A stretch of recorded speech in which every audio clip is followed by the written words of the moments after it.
T-minus 30 seconds.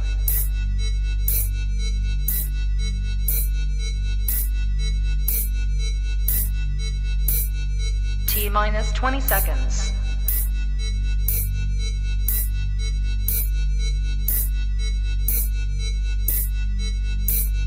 Ten, 9, 8, 7, 6, 5, 4, 3, 2, 1, 0.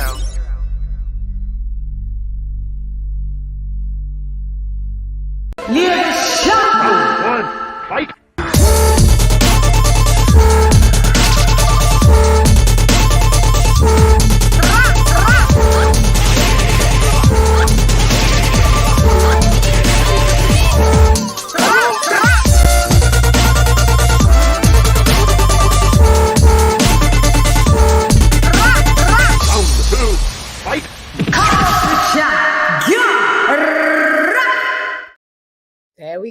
There we go. Yo, how you going? It's LadyChann, rep nonetheless, and welcome to the weekly wrap-up Shiggity Show in the building. What up, though? Ding, ding, ding, ding, ding. All right, we are all on board. We are all on board. This is the weekly wrap-up Shiggity, what?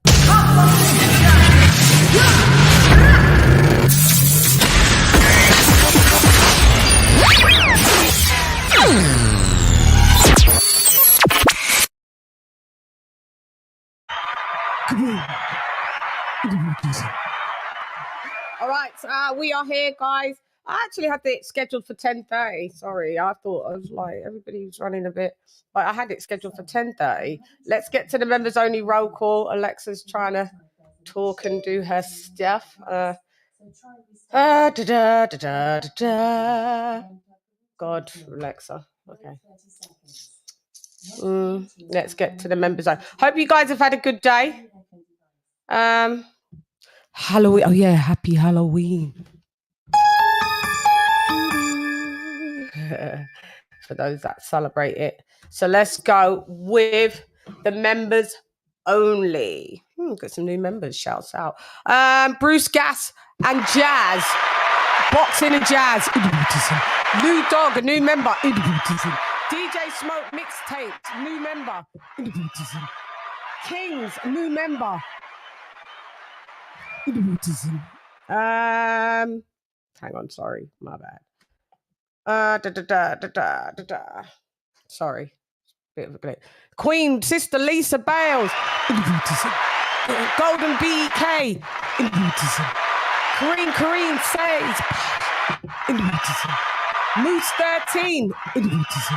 Donald Banks GP. Zara K. Rome the DJ. Nesta Bedford. James RUDD. What up, blood? What up, gangster? Retro Boxing and Documentaries. Con Shaunery. Ricky Ricardo, mi hermano. Stephen T. Dub Rightside. Harlem's Finest. Art to the Left. D-Style Boxing, mi hermano también. AJLJ. Charlo. King TJ. Upload Type El Primero. And last but not least, Cardiff's Finest, Dr. P.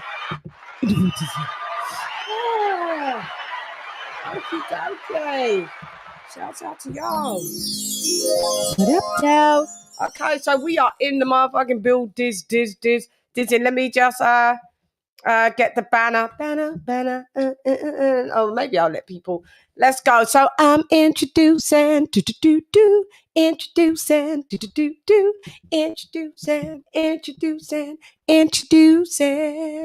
It's Kenny Ken and the OG Beats Boxing and Big Boxing Beats Live. I always never know the whole name. Boxing Beats Live. What up, Dal? What up, Kenny Ken? What up, Beats? How you doing, everybody? Yo, what's up, Ken? What's up? How doing, Boxing Beats? What's up? Are you enjoying the football? Yes, Huh? I am, Ken. I You lot am. get on with football You talk. I you're like to still do top of the table, aren't you, Spurs? Huh? You're still top of the table, Spurs. How you know Still something going on at your club? Top of the table, Ken. Top of Yes, the table. something's going on there, man. That that us Arsenal fans should be worried about. Hello, Ken. I mean, team looking strong. I won't argue with that. Kenny knows it. Like Kenny knows it. I know. Kenny knows what we mean. We're contenders this year. I hate to say it, but yeah, it's highly likely. Could be. Long way to go, though. Long way to go. Yeah, the Premiership just started, so not too long ago. You only got one game a week, so you've got your players can get adequate rest. Okay, oh, Kenny, we'll be talking about your guy today, love. It's your guy today.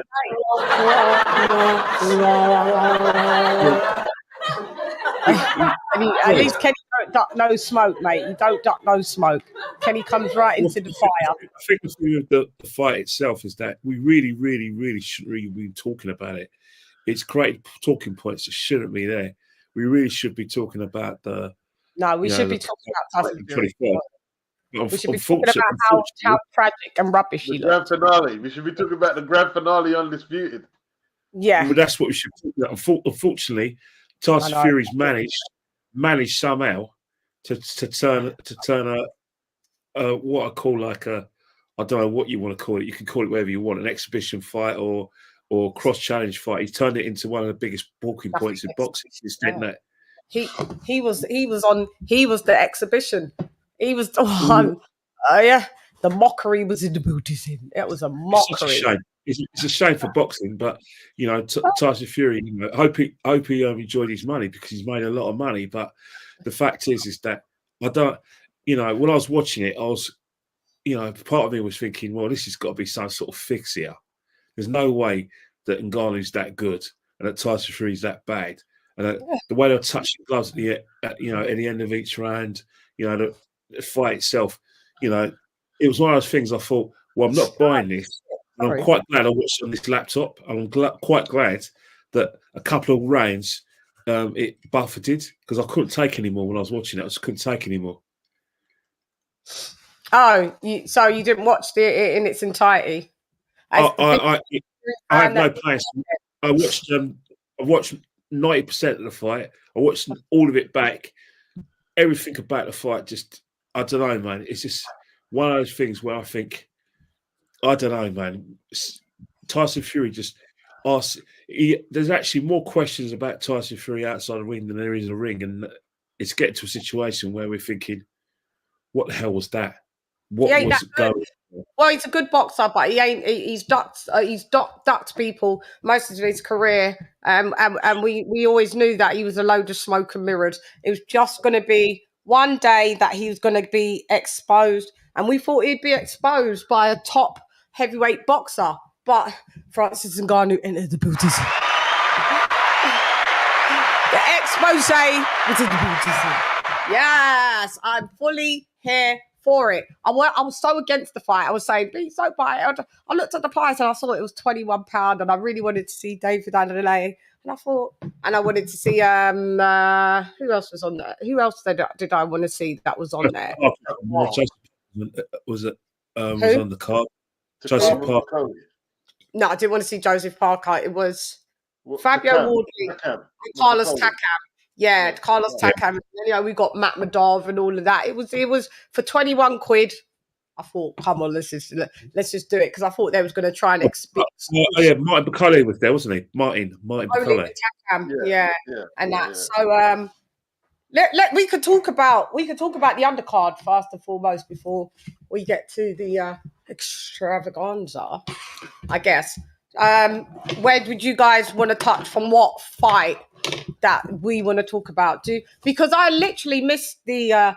So let's go with Takam Bicoli, because that was the first fight, and I watched and I was like, oh, I'm getting ready to, but it had already been shown, so I had to go back and rewatch.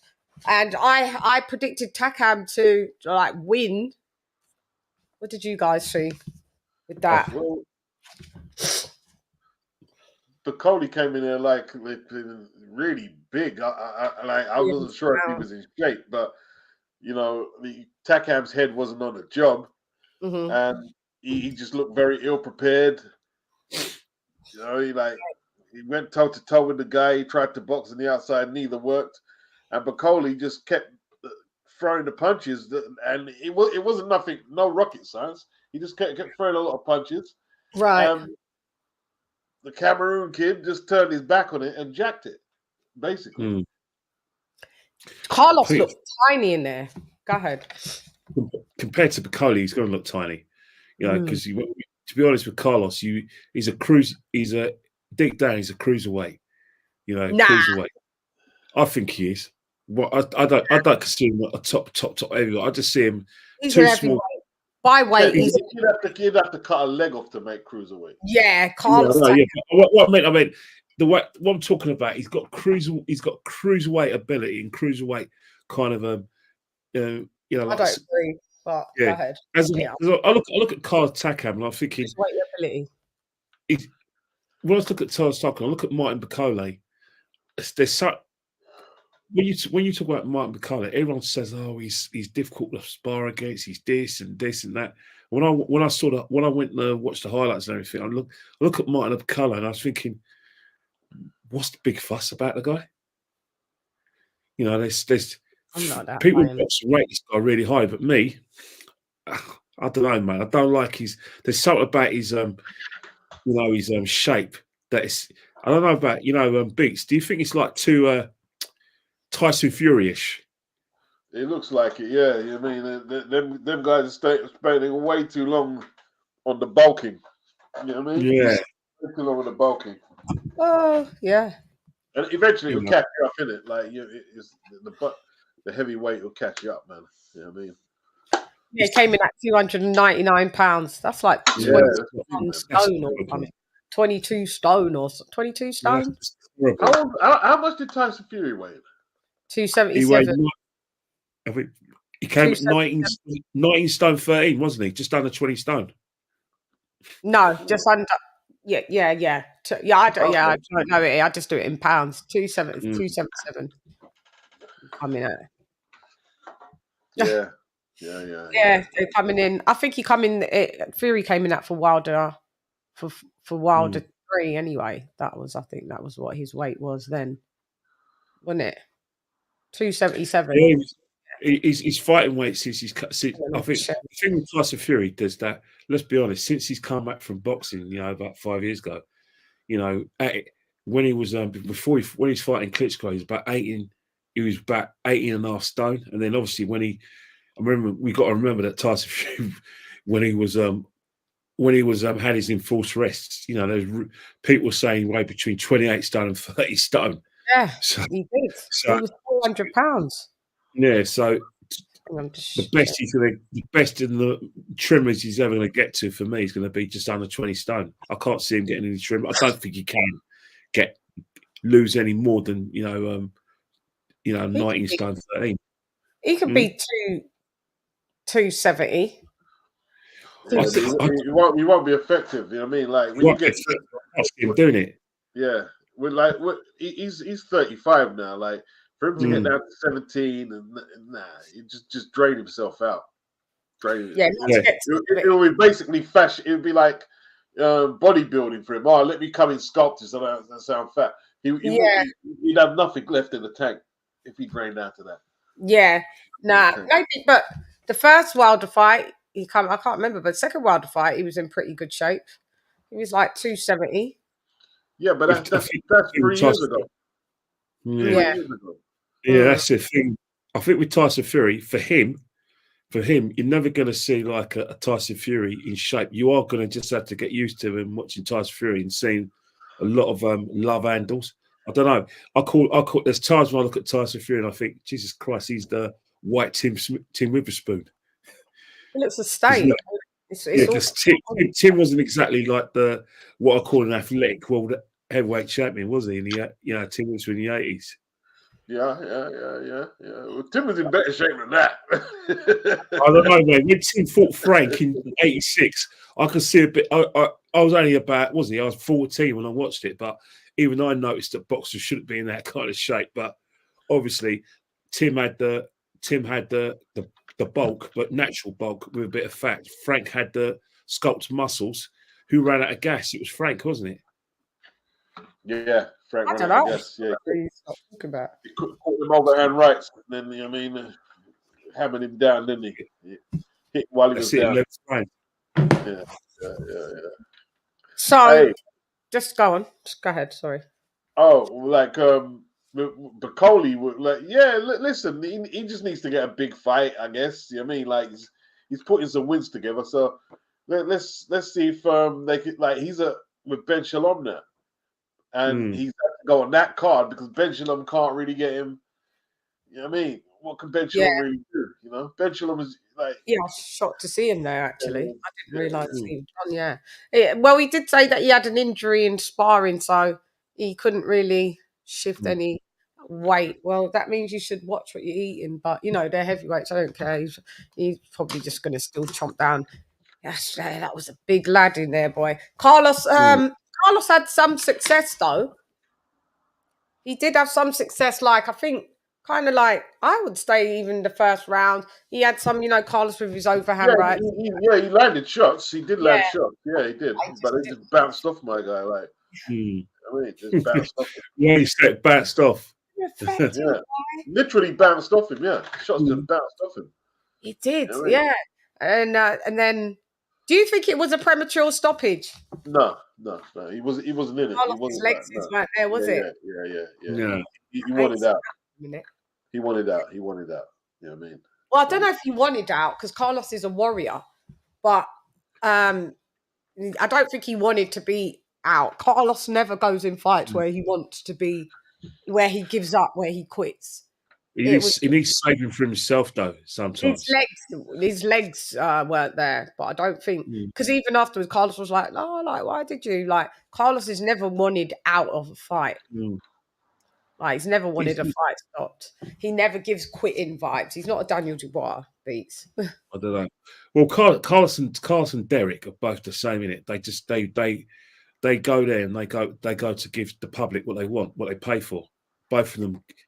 You're in a fight when you fight both of them. Derek Chisora tries to win. I mean, I think Carlos Takam at least tries to win.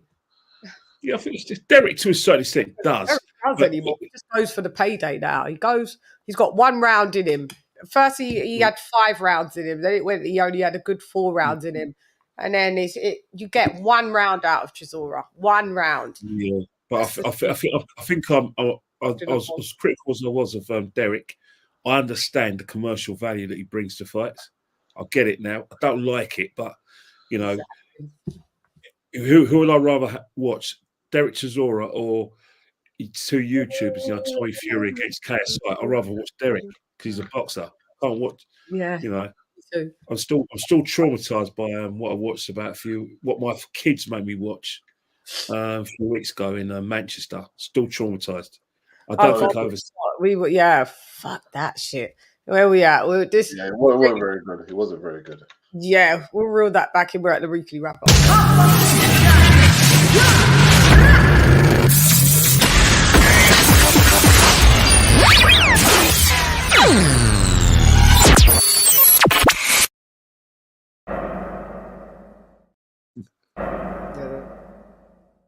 Round 1, fight. All right, so Carlos Takam, unfortunately, suffers. It's like his 10th loss. What is he? Double digit in? Or is he 8th loss? Something like that. He's about his 8th loss, I think, to Carlos Takam, because I think he's like 42-8 now, or something like that. That's a good record, because I mean, I don't care if you've got like racked up losses, because as long as you come and take the fights, I don't really care. Do you know what I mean? Like, yeah. So shouts out. I didn't realize his record was quite that disparaging with. Boxing needs Carlos. People like Carlos Takam. You do need gatekeepers. Yeah, well, you do, because you know, fighters have to fight. Fighters have to be paid. Yeah. And Tyson Sakam will get fights because of the company he's been in, he's been with. I mean, if you've been with AJ, and then AJ stops you in 11th round, and you cause a bit of damage to AJ's nose, you're going to be eating for the rest of you're going to be eating, aren't you? AJ stopped him in the 10th round. 10th, yeah, I think it was in Cardiff, isn't it? 10th or 11th. Anyway, it was. I know it's 10th round. 10th round, but it was that's about 6 years ago. When you're in that kind of company, it gives you a bit of kudos, and British promoters are always going to give Carlos a call because at the end of the day he comes to fight. Has Tyson Fury ever given Carlos Takam a call? I don't know. Tyson Fury's about Tyson Fury's about the money side of things, or mates rates. Let's not forget.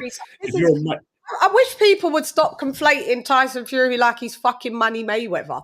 This new Tyson Fury, he's about money though. This money thing is only in the last 2 years, 3 years. This 2 years at that with this money thing. He was fighting in fucking with 5,000 tickets sold. Let's not act like Tyson Fury some blood clot face of boxing the money thing. He's not.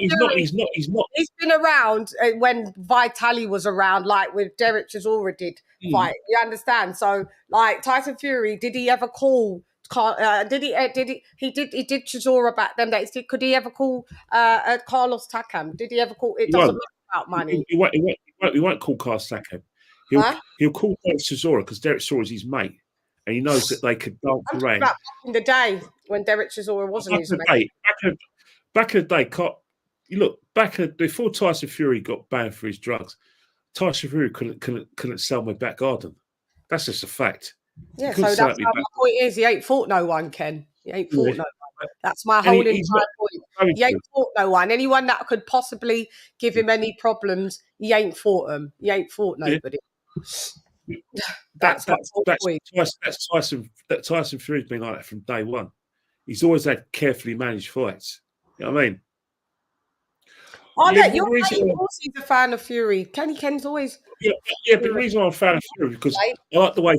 I'll answer our next question. I like the way Tyson boxes. I've always been a fan of the way he boxes as a fight, and I have been to a lot of his fights, and I've had some entertainment, and I've met some of his fans, and I've had a good time. But he just fights the way he is.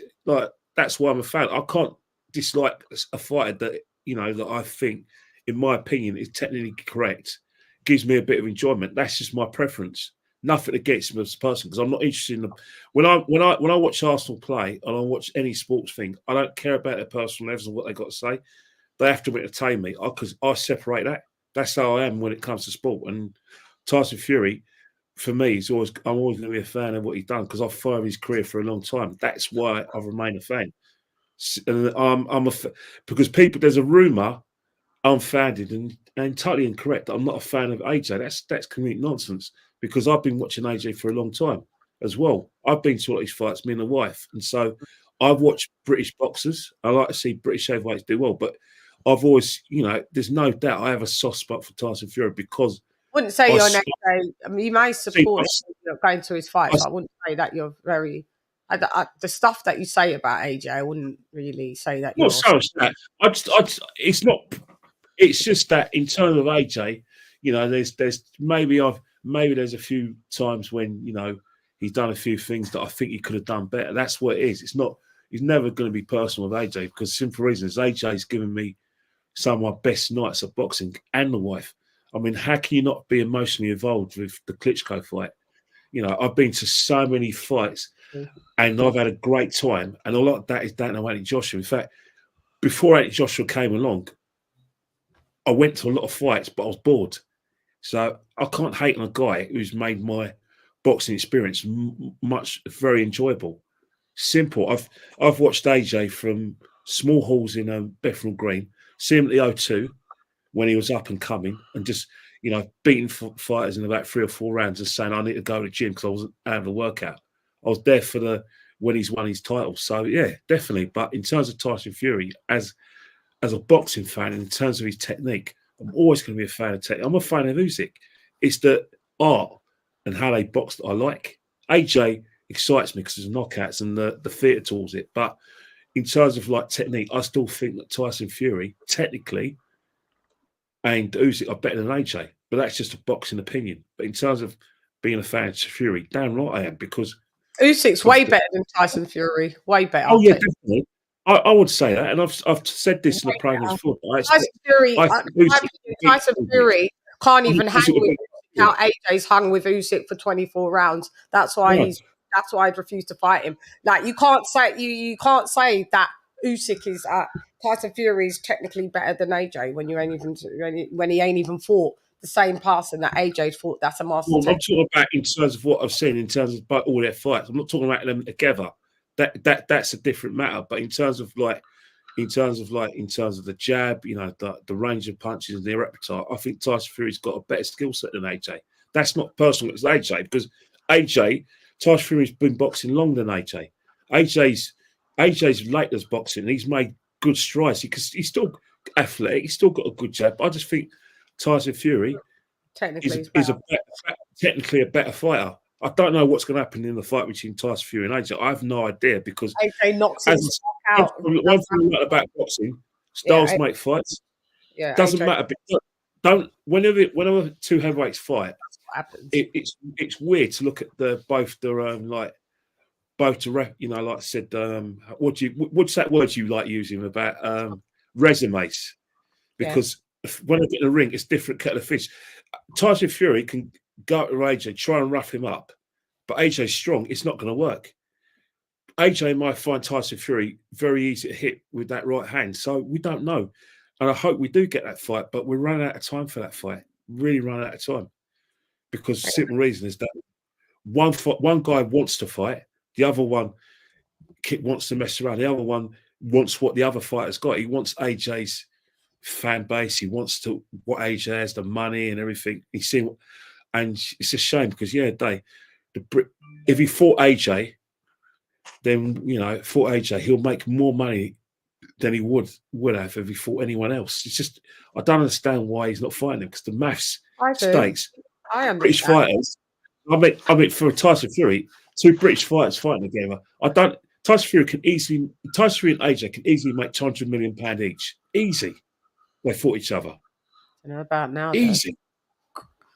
Not after that performance. They still could make a truckload of money, and if they don't fight and they're both in their eras and they've both had success monetarily, it wouldn't really make no sense. They've both been unified champion. So, like when Fury says, the fight's not going to happen, it's a bit of a silly thing to say. Because years back, when they're talking about him, Joshua's name is going to come up. And they're going to say, well, how comes that fight didn't happen? And, like same with Joshua and Wilder. Like Wilder, people are going to talk about his career. How comes that fight didn't happen? And we all know why. Yeah. You know what I mean? Let me just do the super chat.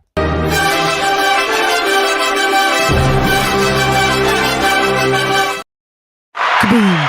Shouts out to R to the left for dropping that 199 on your girl. Yeah, we have answered that question now. So yeah, Kelly Ken is we all know why them fights ain't happened. Not for the reason that that Anthony Joshua hasn't tried for the fights. And both Fury and Wilder have religiously ducked Anthony Joshua. People only duck people that they think they can't beat. Tyson Fury's well up. He's in the ring before everybody else for real when it comes to fighting a Derek Chisora for the third time, a Wilder for the second time, a Wilder for the third time. John McDermott has to do everything twice. 2 times and 3 times. That was a robbery, the first John McDermott fight. He's never won convincingly. Do you know what I mean? He's never fought high level of competition. He fought an old Klitschko because you lot say he was old when AJ fought him. So if he was old when AJ fought him, he was old when Tyson Fury fought him. So let's just keep that a buck. 17 months in between fights. Wouldn't do the rematch. Ducked the rematch. So he's just had a religious pattern and now we can see why he can't move how he usually moves. He ain't got that spring in his step. his punch resistance between him and Wilder seems to be left in that last fight. Punch resistance gone, totally awkward. I could read him down to the gods, honey. Sorry. Greatest of an era. Yeah, greatest of an era. Great technical boxer, like how we just saw, comparable to the great Muhammad Ali. Sure, he is. Muhammad Ali's spinning in that grave every time that comparison is made by Team Fury and the Furites. It's just totally disrespectful. Tyson Fury knows what he's doing. His whole career's been a load of smoke and mirrors. He's always been jealous and envious of Anthony Joshua, and that's it. He turns to this Kronk style because all of these other style that he did, it doesn't work anymore. It doesn't work. He don't have he was never an athlete. So I hate when people keep saying like Tyson Fury is an athlete. Athletes don't look like that. Athletes don't look like that. He's a good boxer. That's what he was. Well, I don't know if he still is, because what I saw, you know what I mean, an MMA fighter coming off knee surgery, 2 years older than him, hasn't been in the ring himself for 18 months. Pitches, in my opinion, I've got to do a rewatch and point score, but in my opinion, Francis Ngannou won. Listen, shouts out to Ngannou. Tyson Fury, your career's left the booties. I'm introducing KOK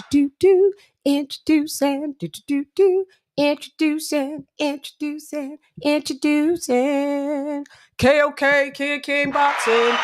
Ding, ding, ding, ding, ding. What up, guys? What up, KOK? Kaboom. With the booties in. Hey, how you doing, Chann? Oh, I'm good. I'm good, Edward. I'm here, and thank you for joining little old me and all the rest of the panel, because you know what it's about. You know what this topic is about. I'm not really going to have anybody like giving. Everybody's entitled to their opinion, but like we're just coming with facts, stats, and data. And if anybody wants to tell me that Tyson Fury is the best, could you tell me that Tyson Fury is the best of an era of Kenny Ken? What best of what? This era? Yeah. You don't know that because he hasn't fought the fighters I want him to fight. Do you think Anthony Joshua would lose to an MMA fighter? I'll be very surprised if he did. I'll be shocked if he did. Yeah, we've got to be fair though. You can't like take Ngannou's achievement, like going the distance and knocking him down, and say, well, Joshua would do that to Fury. That's not really, you know what I mean? No, I didn't say if Joshua would do that to Fury. I said, would Anthony Joshua have lost to Ngannou under those circumstances? I think Ngannou would give him a tough fight. I think Ngannou would give Joshua a tough fight. Joshua's not going to knock him out early because he's not throwing his hands. He ain't going to get beaten on the score. He ain't going to get beaten. That's what I do know. He ain't going to get beaten by no Francis Ngannou. Then coming up, if they fight, no way. Joshua ain't getting beaten by someone that is 0-0. No, stop it. He'd outbox him. Not saying that he'll go in and just knock him clean out, but who knows? Fury's punch power, he's got pillow fists. All of this big props about, he's one of these, he sits down on his punches now because he's gone over the Kronk style. What happened? What happened then? What happened? He knocked down a flimsy Deontay Wilder who weighed in the first fight 209 and 213 pounds. It's not hard to knock someone down when you're weighing at, you're 50 pounds more than the geezer. Of course you're going to knock someone down like that. Are you going to knock? Is Fury going to be able to knock down a solid 17.5 or 17, nearly 18 stone, solid stoner? No, Fury's never had this punch power. People need to come out of that. Like, I'm so glad the expose is in the Buddhism. Everybody got lost for a minute. You lot bumped your heads. You lot got lost and thought he was the greatest thing since sliced bread. And the Most High, what is done in the dark, mate, always comes to light. And all of that mouthing off for you to get beaten. I don't care if it wasn't on the books that you got beaten. For you to get dropped and beaten, that would never. I don't care what anyone says. That would never be Anthony Joshua getting outworked, outpaced by a novice that's coming from a golden Olympian. Stop it. Go ahead, King of King. Your fault. we actually just jumped right to the Fury. We didn't even go to the Fabio Wardley. We will touch back on that because I love shouts out to Fabio Wardley for the win as well. I predicted around 7 or 8. Yeah, and we knew David Adeliele was out of his depth. So yeah, get his mouth shut. Yeah, go ahead, KOK. Yeah, before I get started, hey, what's up, Beats, and what's up, Kenny, man? Good to see y'all. Yeah, what's up, Kenny?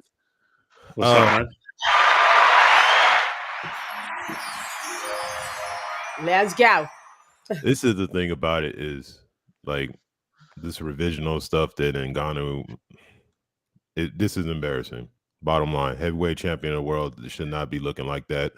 I think it's more of a criticism, not ability or like this Ngannou's is great guys. This Fury's lack of professionalism. Clearly wasn't trained.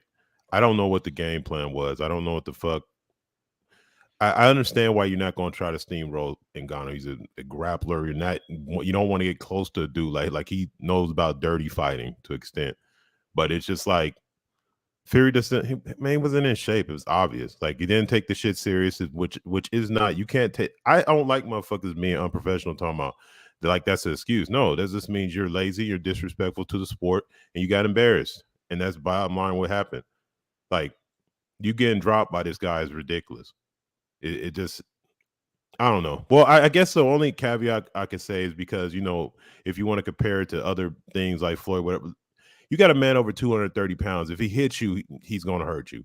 But the fact that you even allowed yourself to be in position for him to land that, and Ngannou, like I said, to give him props and his team and Tyson, he soaked up the game. But even him soaking up the game and coming to that fight, there's this certain caveats. Like when you take these MMA fighters, you're supposed to take them in the darker war where you're going to drown them out. Because even a 5-round fight that's 5 minutes is still way less than a 10-round fight. So that's why I was anticipating was going to happen. But because Fury wasn't putting enough work in early, and Ngannou was in excellent shape, he took it serious. He understood the moment that, you know, he was in this. Every time you've had a crossover fighter, when MMA has gone over there or we've gone like a boxer's gone over there, the person in the other sport took it serious and wanted to end it immediately. Like, don't come over here again. It's a warning. This is a litmus test. You bring up Floyd toyed with him, said how he was going to beat him. He knew how to play the game and run up the money.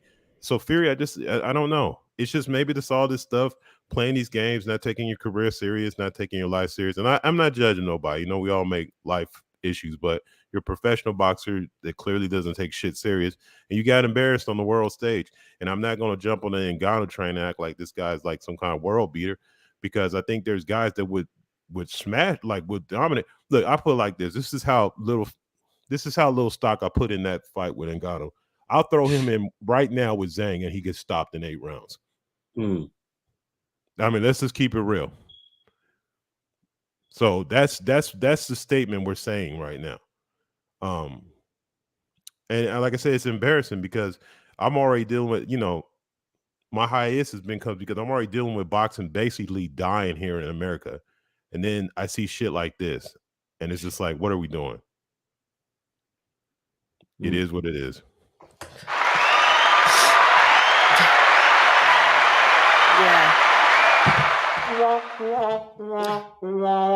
Thoughts on that with about Ngannou now? Everybody trying to say Ngannou is a world beater. That makes it even worse that Ngannou does get beat by still a lot of, you know, top 10s, top 15s, top 20s, top 30s, but the lineal, the lineal champ, 2-time lineal, current WBC champ that's holding up the whole entire division, can't even beat an MMA fighter, has to scrape a split decision, which looks like it, to me, it didn't look like it was close. So that's why I deemed it as a robbery. But yeah, I will do a point score and rewatch. This is clearly not good enough, is it, Kenny Ken? No, of course he's not good enough, man. The fact is that he left himself open for this kind of like scrutiny, because when I saw the fight, I said, please just get him out of there. I don't care how much you've been paid, who's been paid to watch you. Just get him out of there and just get back to what you said you're going to do, is fight Usyk. the fact that he let it get the 10 rounds is a disgrace in itself. The fact that he, as that King and King says, let himself get knocked out, knocked down by a left hook that he surely should be able to see coming. Surely should be able to see coming, and then afterwards he just looked awful. He was throwing punches, a lot of them were missing. The time was out. Yeah. Even when he tried to throw power punches, they didn't have any effect on the guy. He made a mistake in trying to wrestle the guy. That didn't work either. Everything he did was a waste of time. And then, all the times when he was boasting and go, "Oh yeah, I'm a little fat man, and I'm going to beat you." Well, against someone who can grapple and wrestle, you've been a little out of shape guy. Didn't work that way. Didn't work. You should take it seriously. If you're going to convince us this is one of the biggest crossover fights ever, and that this is going to be one of the biggest events of the year, at least turn up in shape, man. Turn up in shape. Convince us that that you're the real deal, and show some respect for your opponent at least. Don't take them, because at the end of the day, if you don't want to be there, then just don't go.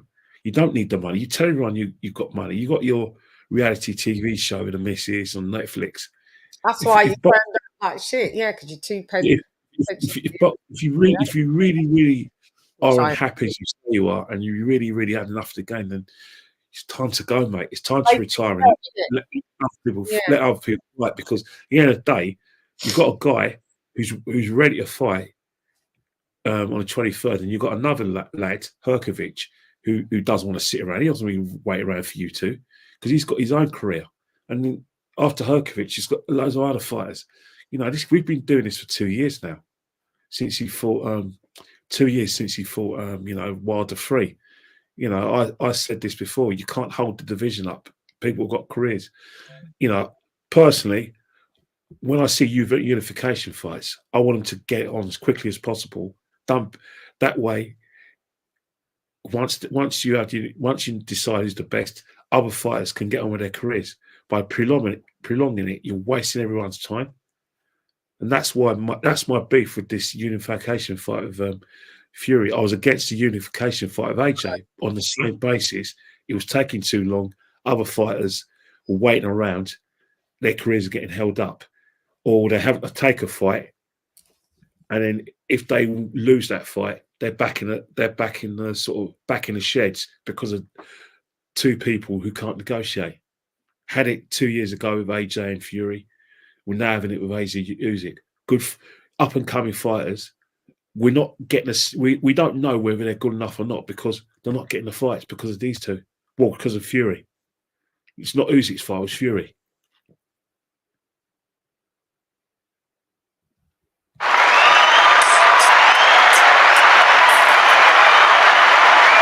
Let's go, baby!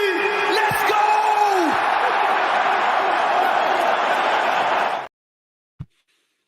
That's right. Let's do this super sticker. Super sticker. Let's go.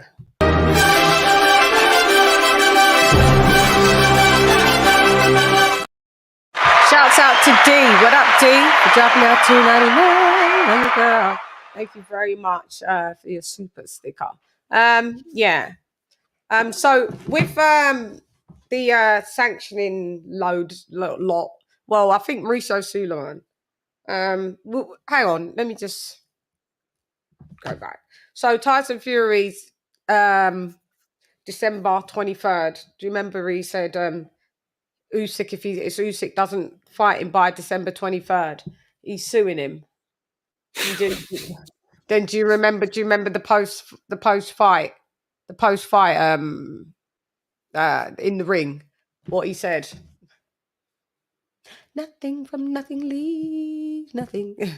He was like, I'm going to leave it to my team because, I'm just the fighter. Do you remember?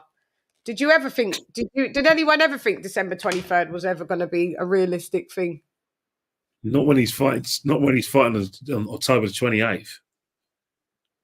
That's too. Why was it said then?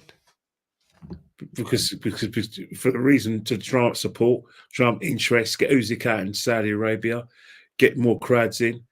That's everything's said for an effect. Lies and fraudulent Fraud. Right. He's a fraud. Unfortunately, I don't know, man. I've been watching boxing probably too long, and I've never known a fight to take place after 2 months. 3 months is probably tops, and even then that's too long. He lied, basically. Frank Warren lied, barefaced to everybody, Fury fans that, pays wages. So he lied. They lied, basically. It was clout. It was cap. It was never. When I saw that date, I said December. Because first of all, I wasn't gonna watch the shit. Then somebody was telling me how bad it was looking. Like I was like, oh shit, I gotta get up to date. But then I hear them talking about, oh yeah, he has a unification on the 23rd December. I'm like, of 2023? Fucking possible, bro. Like, come on, man. To whoever. Hey, look, if you're gonna lie, at least go somewhere and practice and do a good job at it, because that's fucking bullshit off the top. Anybody that believe that is just so, oh man. So I'm sorry. It's just frustrating that we even, this is just stupid. And like low key, I'm starting to wonder about this whole Saudi connection that's been gassed up. You guys have accomplished nothing. You put on a circus fight. I think these fights to them are like fucking camel races. They don't give a shit. It's just something to fucking do. They're not trying to get no bit. Like, bro, like, to be honest, everybody, if we wanted to see a fight, AJ Wilder would have trumped all this bullshit. We were Usyk in the tournament. Remember, that was how it first got built. The tournament, Tyson Fury and blah blah. And we like, oh, everybody's gassed up. All the Saudis showed up, and you bring us this circus fight, and because we have the most unprofessional, the most mismanaging of his life come into this fight as a world champion, clearly is what and you go in there with an MMA dude that is clearly did his homework, took it serious, was trying to upset the apple cart. You know what I mean? Dropped you. I don't believe in moral victories, but guess what? Ngannou got one. That shit. He can. It don't matter. He emboldened MMA so bad that them motherfuckers that were there were talking shit to boxers like, oh, who wants to smoke? Because now they're looking at like fucking boxing is sweet. I tell you what though, it wasn't a moral victory. He actually won the fight. Yeah, he did. I scored the fight today. He actually won the fight. What did you have it, Beats? I didn't get to. I had free swing rounds, to be honest, but I had him 2 points up with free swing rounds. So at the most, Fury could have got a draw. Yeah. No, here's the funny part about that. No, if you look at it like this, okay, so let's just say I want to be generous, right? And say the fight is 5-5. Fury loses. He got dropped. It's like there's no possibility for a draw. So it's like, bro, I'm saying moral victory because like when we go down the stamps and 20 years from now, when people look at this and pull it up, it's gonna say that fucking Fury won. That's where it goes in the books. But we all know that fucking Ngannou pulled that fight out. And like I said, if you somehow magically with swing rounds were and gifted fucking Fury 5 rounds, 5-5, he still loses with the knockdown with the 10-8 round. So it's fucking 95-94 Ngannou. That's the closest it could be. I personally feel like it's probably more like 96-93. That's what I thought. So that's the funny part about it. You could be right. 96. I wouldn't argue with that. And look, I've tried not to slate him, but like, why are you trying not to slate him when he's done when he deserves everything that he gets? Let me just say this though, Chann. Yeah, like the guy's making his debut in boxing. Like you claim you're the greatest ever heavyweight and all this, and that blatant illegal elbow that he tried, man. It was like, what is that? I initially thought, because I've been on Instagram, like going back and forth with people on this. I said I don't like Tyson Fury, but looking at it, I thought he was trying to go in for an overhand right, but because Ngannou broke the distance and collapsed into the pocket, that it ended up going like that. But on closer review, I've looked at it more and more, and I'm like, oh my God, for real, he just tried to throw an elbow. He didn't try, he did.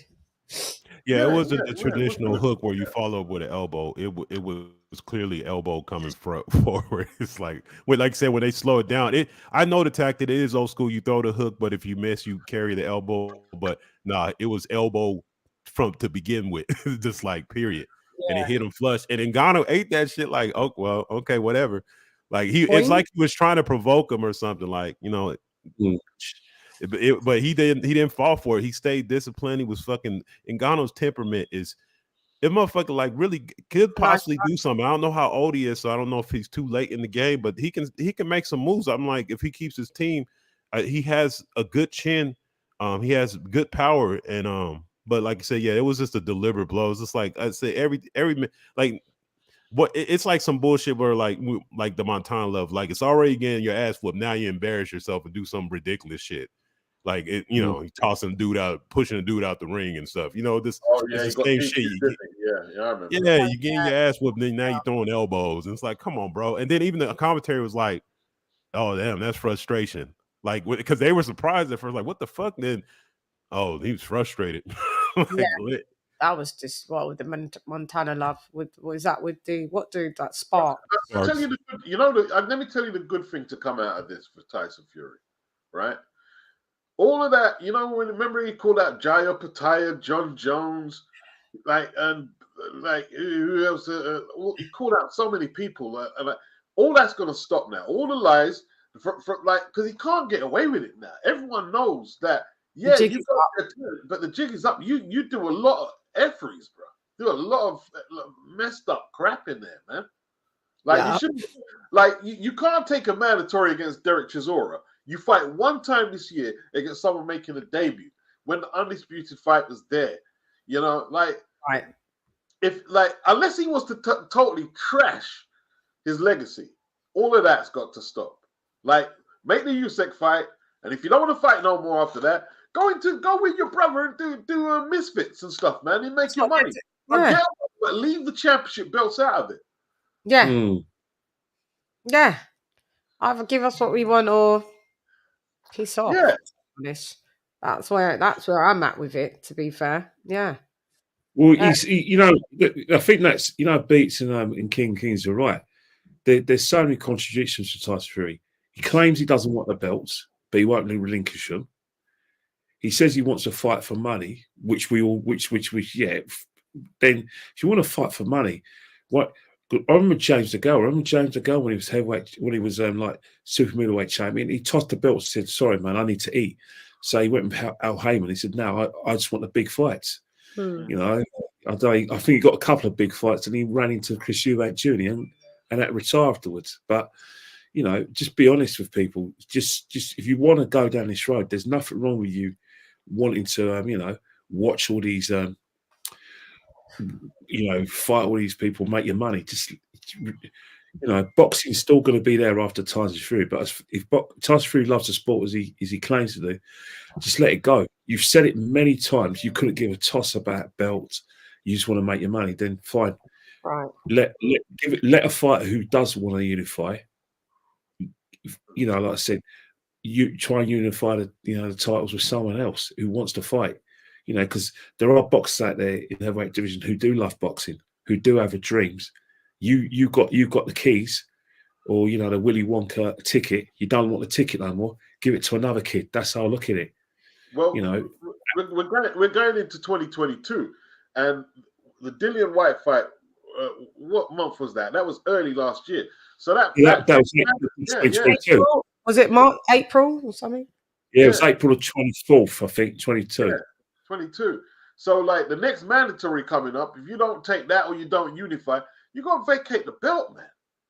Go vacate the belt. Strip him. He's I'm sure Suleiman's made a lot of got a lot of advertising, made a lot of kudos with Tyson Fury, just like he did with Wilder. Why maybe Suleiman can invest his time in another champion. He's had two his two big boys. They've done him proud in his own way. Let someone else have a turn. You know what I mean? Stop. If you want to call the WBC the most prestigious belt in boxing, then treat it with a bit of respect and have someone who's going to, put it in the map and defend it a few times. You know what I mean? Whatever you said about Wilder, at least the guy defended it a lot more than Tyson Fury. Doesn't matter. You know what I mean? Because at the end of the day, nothing more prestigious to a boxing council if that belt was on the line for world title fights. You can't just hold up traffic, man. No more holding up traffic. Yeah. Keep it flowing. Keep it flowing. And they're stalling out boxing so bad that the prospects are becoming old men. Yeah, I mean, there you go. it's crazy, man. Like, it's Sang's crazy. 40. Sang's 40. I mean, the guy he beat twice is going to be 38 if he's not 38 already. Joe Joyce. Wilder's 37. Wilder's 37. Hey, Josh is going to be 34 this year. Yep. He already is. Oh, he's already 34. Yeah, so he's late 89. You know, how old's Philip Herkovich? He's in his 30s. 30, 31. Yeah, he got to be. Go get a move on, man. Go get a move on the heavyweight division. Well, the only young ones are Danny Dubois and Jared Anderson's W20s, isn't he? Yeah. Fabio Wardley's 28. I put him. Yeah, 28. Danny Dubois is only 25, but Danny Dubois had an accelerated, as Lady Chann said, he's had an accelerated process, and it hasn't worked out for him. But he's still got years on his side, isn't he? Yeah. He's still got that kind of what do I do now? That kind of Arnold Schwarzenegger look, like twins. What do I do now? Persona. I think Frank Warren's always trying to find the next AJ, and he's failed time after time. He's on the losing team right now. I mean, Daniel Dubois is a solid disappointment. I mean, David Adiele, solid disappointment. I mean, Joe Joyce was pushed up there as a top 5 heavyweight. He wasn't even Big Frank's first. He wasn't Big Frank. And then we've got what's happened now with Tyson Fury. So it looks like who's got egg on their face? Who's really got egg on their face? Because remember, when Anthony Joshua lost, they laughed. When Conor Benn popped, they said, they called it rematch room. They called it corrupt room.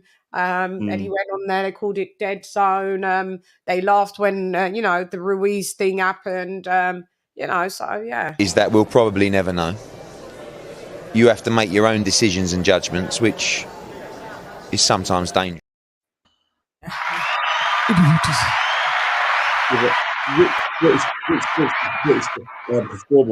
British performers doing well at the moment.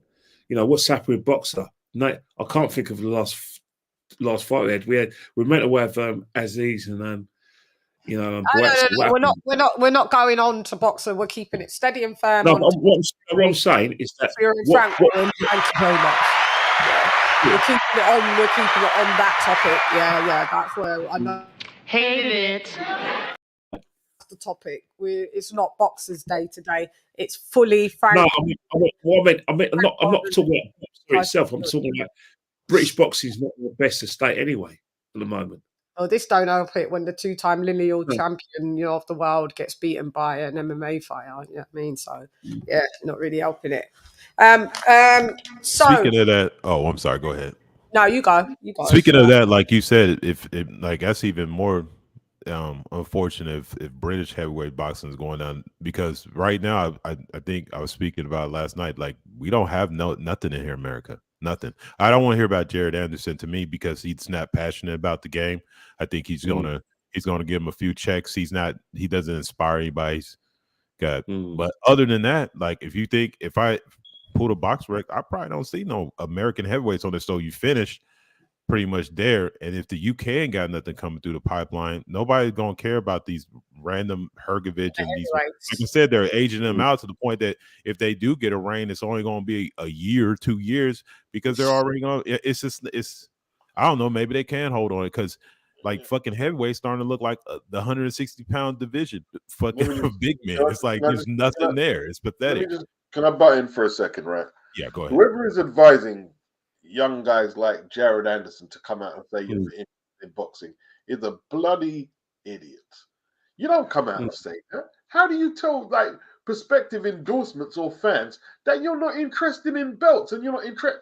That's not what that is just indicative of modern life today. I don't really care about it. So why should I come and patronize what you're selling? If you don't care about it, why should I care about it? Yeah, but modern. I think the thing is with modern day people now, it's all about a paycheck. It's all about money and earn your money quick, fast and quick. That's all it's about nowadays. You know what it tells me, though, Ken? You know what it tells me when he says that? If they offered him a Misfits fight or something, one of them, he'd take it. Well, yeah. Even before he's got a world title. That's exactly what they're going to do. Sorry, Elijah, I didn't see you was in the cut. Sorry, what's going down, Elijah? What's going on, man? Long time. How you been? I've been all right. How have you been? Just out and about, man. You know, like getting onto this YouTube thing and that. Yeah, shout out to everyone on the panel as well, man. Hello, Elijah. How are you? See you for a minute. What's up, Jim? Going down. Sorry, sorry to interject and cut you lot. Go ahead. And then we can get Elijah's take. Just piggybacking on that, like you said, Beats. Anderson's like one fucking offer from being fucking Rockman Jr. Like he would be over there fucking around with that bullshit. It's like because he's saying it's money, and like you said, it's just like who, especially over here. Like I said, America builds a lot of that. Well, the broadcasters that did have fights, the one of the caveats is they have to be championship fights. That's why a lot of networks don't try to put the belts together. Now you're talking about you don't want the, then you're irrelevant, bro. You're already kind of irrelevant. Here's the thing, like King, man, right? You're across the pond, right? I'm probably a bit older than you. Like guys like Sugar Ray Leonard and Ali made a lot of money, and they never spoke like that. They sold the crap out of the sport, and they sold the sport to other countries. Yeah, that's why American boxing is so big. Like, listen. When Sugar Ray Leonard was fighting, right, I would come outside and see kids doing wind-up bolos on the street. I'm Sugar Ray Leonard and trying to do the left hook that he knocked out Dave Boy Green with and stuff. That's because these people sold the sport, man. They sold the sport. These people, I'm not interested. You know what I mean? I just want to get out. I don't watch boxing. What the stupidness is that? You just sound stupid. You sound stupid. You've got to sound enthusiastic about the trade you've chose. All right. Let's do. I do painting and decorating, not as much as I used to. I go to someone's house and say, I'm going to paint and decorate your house. Yeah, I don't really like the job, really. I mean, I really just do it because of I've got to pay some bills. They're going to be thinking, am I going to let this mug paint my house and he's got no enthusiasm about his job? They're going to be like, you'd have to be absolutely stupid to do that. But boxing, we let all the flipping reprobates who just say any stupidness at any time. And we wonder why, PBC had gone out of business and, stupid. Like, I look at Jared Anderson, I said, like, you're not a very clever young man, are you? You were like, where's your daddy? Your daddy should have no, son, you don't come out and say that. You say, yeah, I'm looking forward to fight this guy. I want to be like Evander Holyfield. I want to be like Ali. I want to be like them and win my belt and defend my belt. That's what you come out and say. Stupid.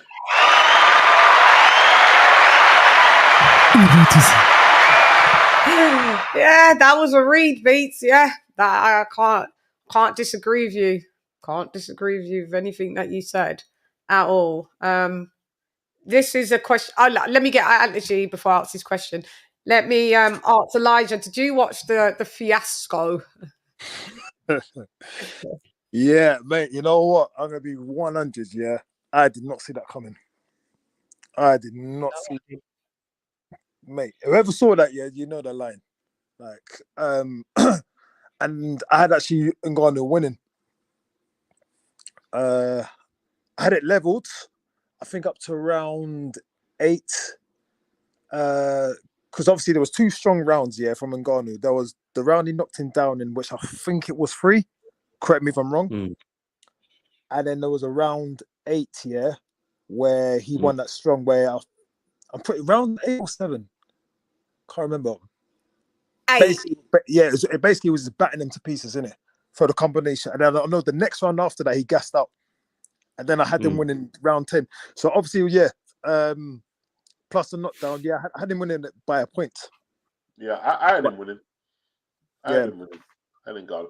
Here's one thing I don't understand, right? Regardless if you think Fury won or Ngannou won, that fight was definitely in the balance. Like the 10th round, you'd be thinking, either corner is going to say, you've got to go out there and really go for it. Sugar Hill told my guy not to engage. Did he know something? That's like, what I mean? Yeah. Like, that sounds really weird to me. You telling him not to engage. You know, like, you should need to. Tyson, you really need this round. No, he told him not to engage. Why though?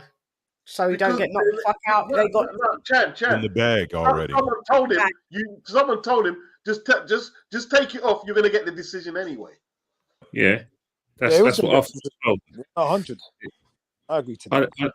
I never thought the result was in doubt. I couldn't see a way other than Tyson Fury getting knocked out that this guy was going to be allowed to win it. I just couldn't. I just thought that this was all about arse protection. They've got to protect the product or the upcoming product, which is the unification fight. You can't sell a product, which is the unification fight, if Tyson Fury's lost to an MMA fighter. You definitely couldn't, sell it if if Tyson Fury got knocked out. But if he loses on point, it's seriously embarrassing, because when a fighter loses on points, it's because on that day that fighter was technically better than you, was more skillful than you in an art, and like I said, had more endurance than you. So you're basically saying that an MMA fighter was technically better than the words coming out of my mouth is just too shocking to think, shocking to mention. It's too shocking. Sad part. One judge agreed with that. But I was saying to myself, Takam is not Takam. Ngannou is not going to be allowed to win that fight. Boxing can't afford the embarrassment of Ngannou winning that fight. But the fact is that there's a lot of people boxing people saying, you can't hide away from the fact that Tyson Fury didn't win that fight. I can't even bring my words myself to use. Did you have him winning or losing, Ken? Did you? What did you have it as? Well, I had him. I knew. I basically said to myself, whatever happens, this is a fix, and this is fixed for Tyson to win. It doesn't matter what my opinion is. Did you have winning though? I had it really close. Really, I had it as a draw. To be honest, I had it as a draw because I won't argue with that. Y'all cannot have that fight as a draw if there's a knockdown. You got to score it straight up. Here's the thing about it, though, that you're saying. Like, you made a great point about if he loses on point, that's what. But the funny part, that's exactly what happened. Ngannou's understanding of ring generalship was impressive.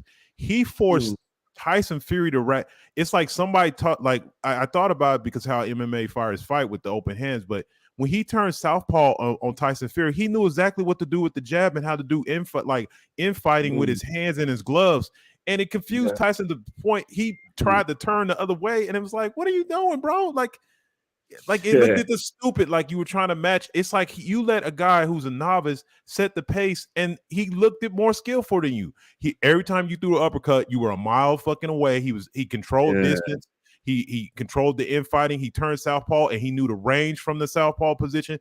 He knew how to tap the front. Like it was perfect. Like if nobody had told you that Ngannou was a fucking novice, and somebody just turned that fight on, you wouldn't know. You wouldn't have a clue. You wouldn't have a clue that he was a total novice. You wouldn't have a clue.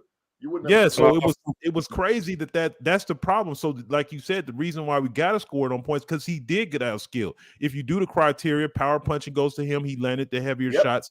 His ring generalship is far more superior. Fight IQ was way superior.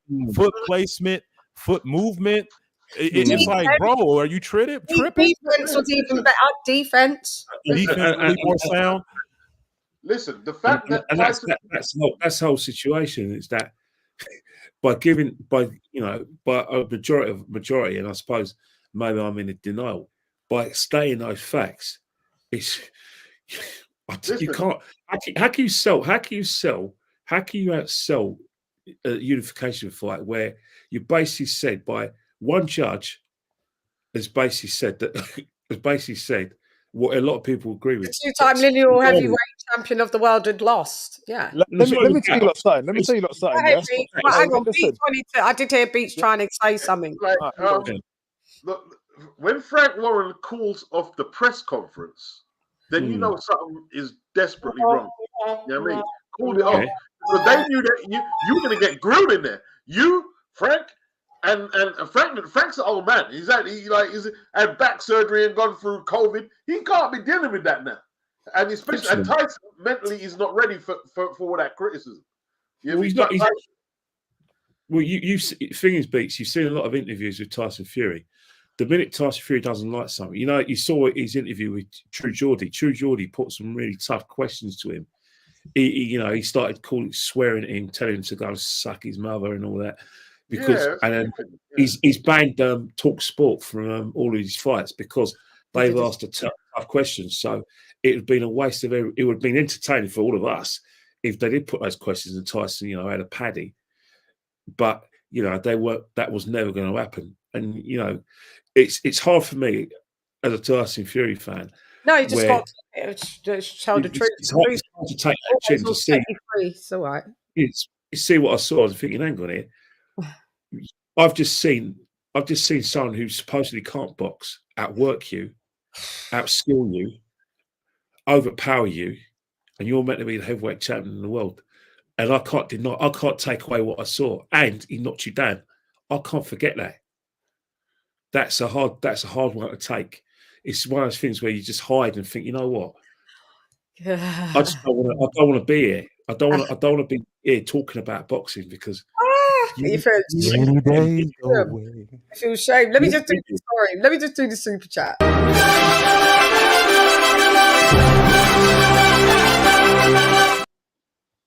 Shouts out to Gerard. Gerard, I don't know how you pronounce it. Gerard, thank you for dropping that half a dub on your girl. £10 are you in the UK all day and twice on a Sunday. Big up LadyChann Beats, panelists. I had Francis winning by 2 rounds and I bet Fury by points. Hit the bloody like.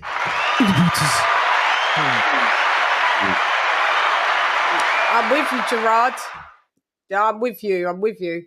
Thank you for the donation as well. Pete, I watched that fight with like that. What was Gerard's comment? I'm always interested. What did Gerard say? He said he had Fury winning, but Ngannou winning by 2 rounds, and he had placed a bet on Fury points. Oh man, that's unlike Gerard. Gerard normally picks everything, man. So Gerard.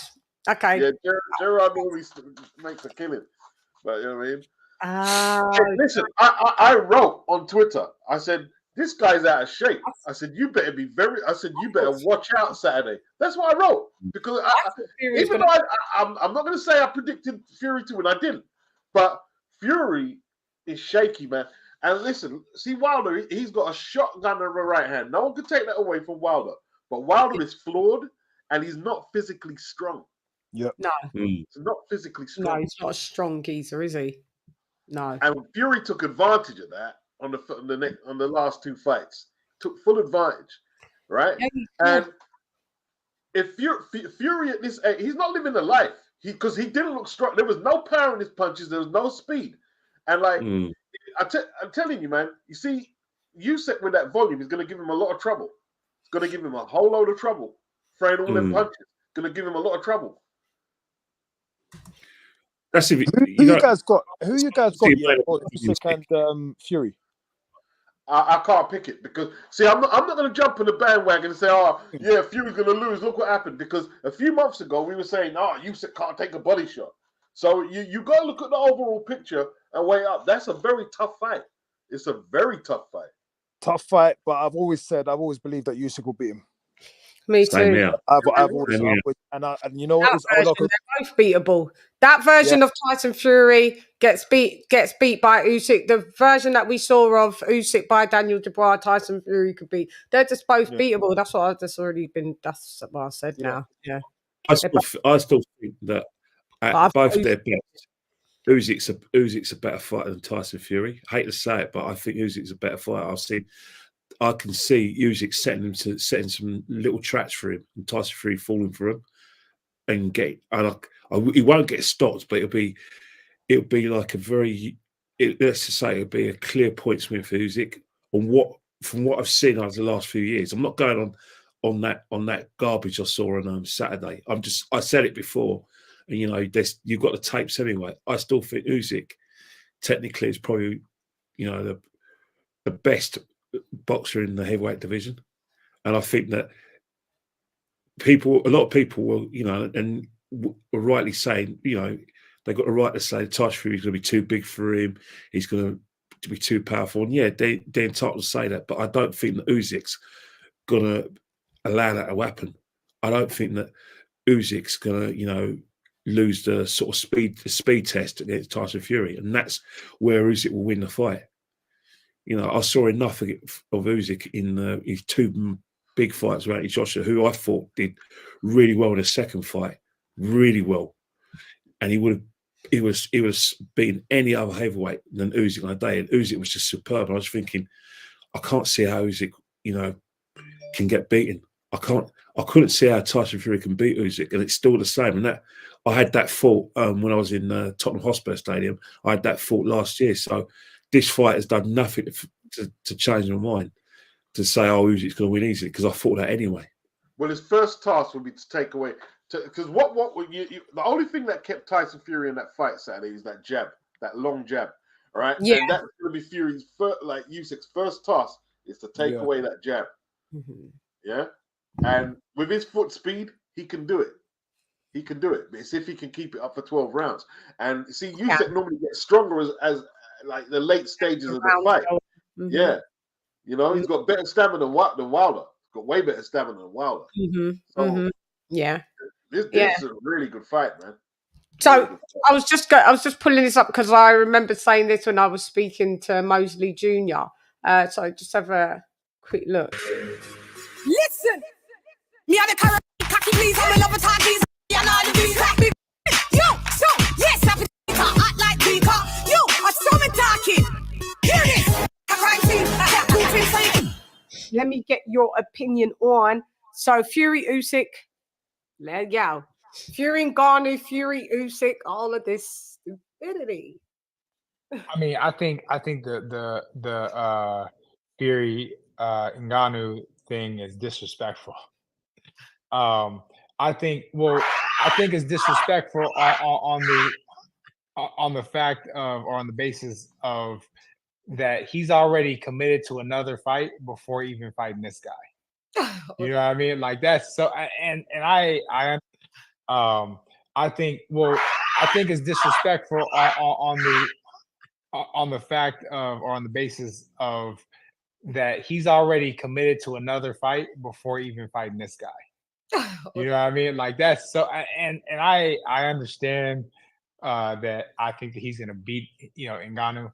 I think he beats both of them, honestly. But I think that it's disrespectful that they did that to him. Like, why put that in the public? If you're gonna do that, you know what I mean, like just internally, then cool, whatever. Right. But like to put that in the public, that's disrespectful, man. You don't yeah, I'm just gonna sign this, man. Fuck you. I know I'm fighting you next, but fuck you. I'm gonna beat your ass. Yeah, I know. Like so disrespectful, man. That's why he should turn around and get his ass beat. I think it'd be hard. I think it's hard, man, because especially Mike Tyson training Ngannou, I think is. I mean, you got him doing the peekaboo. I mean, hopefully it's a smoke screen. Like, hopefully they're not actually showing him the peekaboo defense and all that stuff, because how is this big ass dude gonna be doing the peekaboo defense and spinning and turning like Mike Tyson? This dude is way too big for this, man.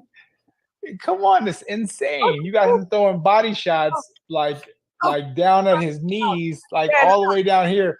Like, yeah, ridiculous. He's a big dude, man. He can't fight like a little guy. You can't have this big dude fighting like a little guy. And that's what, Mike, at least from what it seems from the outside, that what he has him doing, and I think is ridiculous. And especially if that's what they're seeing, that, Tyson is seeing, Tyson Fury, that is, he's like, man, I'm going to clean this guy. If that's what y'all got him doing, I'm going to mess him up. You said, don't have him do the peekaboo. Yeah, man, you got this big old dude What's going on, man? Yeah, that's not fit. I don't know. You said you hope that's a smokescreen. Do you reckon it's Yeah, fake? yeah, like yeah, let's do it. When we do all the social events, we be doing this right here. Scratch that. Don't ever keep that. All right, we doing something else. But this is what we showing the public, okay? Yeah, yeah. This is what we're doing. This is the game plan before the game plan. Right. Game plan, the marketing game plan before we're gonna get knocked the fuck out. But you know, oh no, don't kill me like that. You just killed me with that. Yeah, fucking hell. So you think that?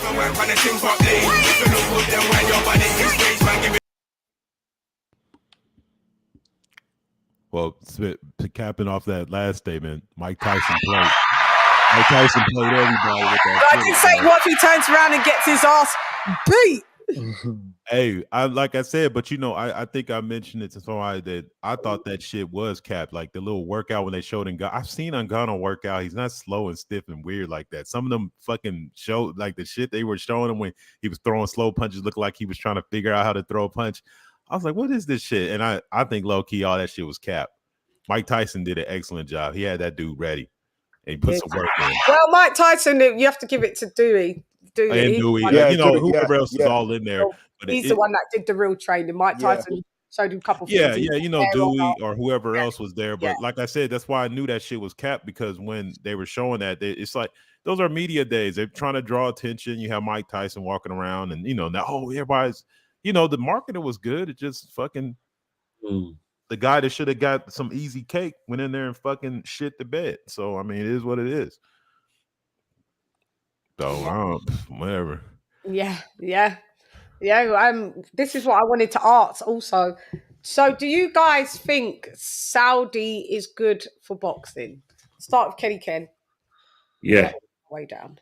Yeah, because of the money. Because I'm sorry, but you know, you can't just put the genie back in the bottle. Boxing, golf, and football. The football that I love, not the rugby you play in the States or soccer. Don't call it soccer. It's called football. I agree. You see that purpose, King of Kings, man. But what I'm trying to say is, I think the boxing, golf, and football, you know, desperately needs the Saudi money. Desperately needs it, because the other day, you know, back in the 80s we wanted millionaires, in the 90s we wanted billionaires, in the 21st century we want trillionaires. I'm sorry, but yeah, it's good for boxing because of the money it could generate, and they can afford to put the shows on, and it's not they can afford the hit, and they'll keep on doing it because they got a limitless supply of money. Interesting. Okay. Beats, you go. Well, I think it was King who alluded to why are you gonna let Fury come in there out of shape, and you don't put Wilder and AJ on? So hopefully they get it together with the matchmaking. But I think listen, they put AJ Ruiz too. That was a good fight. Yeah, I think they're good for boxing. I think they're good. Okay, sorry. Let me just add to that. Before I finish, because, right. Look, if you look at all the celebrities bought there, and they had Bivol and Beterbiev, if they can make fights like that, no one's gonna have complaints, and that's what they need to do. After watching Fury embarrass himself, not boxing, embarrass himself, they need to put on some real boxing for real fans, and then the people will be like all over the Saudis if they can do that. Put Bivol and Beterbiev on ASAP. I'm not saying screw the war, but it's got nothing to do with the politics. Have got nothing to do with boxing. No, it doesn't. Okay, KOK, is Saudi Arabia good for boxing? I don't know if it's good. At this point, I feel like it's a necessity. The market, the venues for boxing have dried up to the point that you need somebody. Really, I mean, if the Saudis were like decided to be like Dana White and Big Boy Boxing and just took it all over, I would welcome something like that, because it's just come to a place where it's like the money is drying up everywhere. It's just whoever's coming up with the matchmaking, they gotta stop getting hustled by these old dudes telling them this shit's gonna, like, bro, like, if you're looking for some stardom, regardless of how you feel about Wilder and AJ having losses, man, these motherfuckers at least will come in, train. It'll be a good show, all that shit. It won't be lopsided, I mean, really, I just don't know what the purpose of this was supposed to be. But like I said, they're treating it as events and shit. But boxing needs money, needs an influx of cash. Because let's be honest, like, bro, like, it's completely dried up. If America was a place where they supposedly made more money, they didn't dry that shit all the way up here. So, yeah, not necessarily good, but it's a necessity to keep boxing going. Okie dokes, Elijah. Me generally. I think I haven't really got an opinion on it, but I think I would say it is good for boxing. But I just want real fights, like my man said, about Beterbiev and Bivol. Like, that's what. Give me the real fights. Do you get what I'm saying?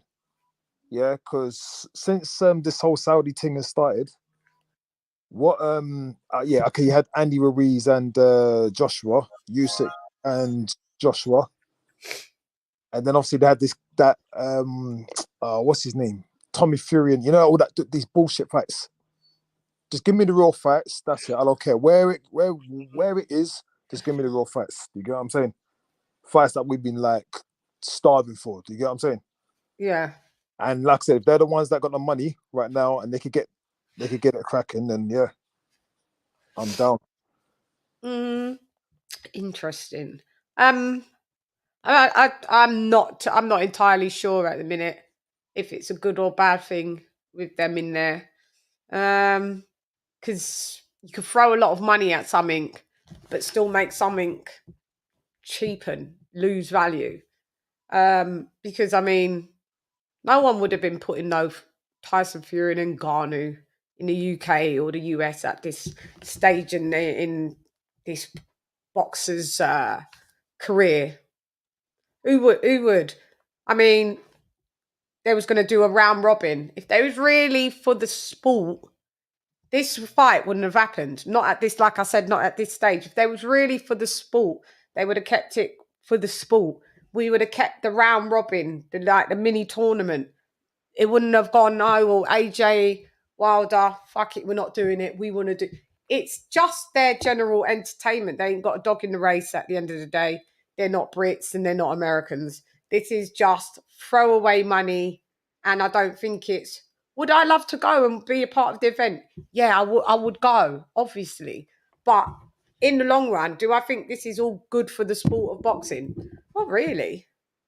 Not really. I mean, everybody's acting like if the Saudis don't put in money, boxing ceases. I mean, no fights can happen anywhere else. Japan can't host fights. China can't host. The UK can't host fights. America can't host fights. Like, fights have been hosted without the Saudis in it for decades and decades. Well, decades and decades and decades. So, yeah, I'm not. Doesn't boxing, the fact they need money? I think a lot of sports nowadays, they need investment at the moment. As King of Kings says, he's saying that boxing is dead in America. We've heard some, Yeah, but it's not dead because of it's dead because of a mismanagement and mishandle. One person mishandling money. There wasn't any money.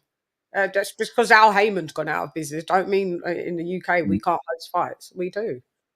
We still got money. I mean, we ain't going to be throwing out 100 million for a Joshua or a Wilder or a Fury fight. They can get 30 and 40 million.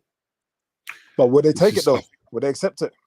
I mean, they're here for legacy. But what I'm saying is, it's not the be all and end all. I mean, it's not the be all and end all if the Saudis are in boxing or not. It's not the be all and end all. It's really not. It's made people. It's not about hosting the fights. It's just having another venue for it. Let me just finish my point. It's just made people have like a overinflated sense of their marquee value at all times. And they just feel that they don't need to do already, even without the Saudis and when they was getting overpaid. It made these fighters inactive. Oh, well, we'll just fight once a year. because we're not on the breadline exactly. We just fight every 18 months. We're not on the breadline exactly. So yeah, go ahead, KK. Yeah, you make a good point now that I think about it, because it's been happening though. Like it initially started with PVC overpaying guys, then it went to the zone doing it because you see the whole Canelo debacle, and now it's like I don't even know if there's I don't even know what the fuck they're paying the dudes. That's the crazy part about it. So who knows if they're even getting overpaid? Because the funny part is we don't know. So it's like, I mean, because we got to keep it real. Like Fury, like really, how much do you pay him to go fight a novice? Yeah, if it weren't, let's keep it real. Yeah, how much would he?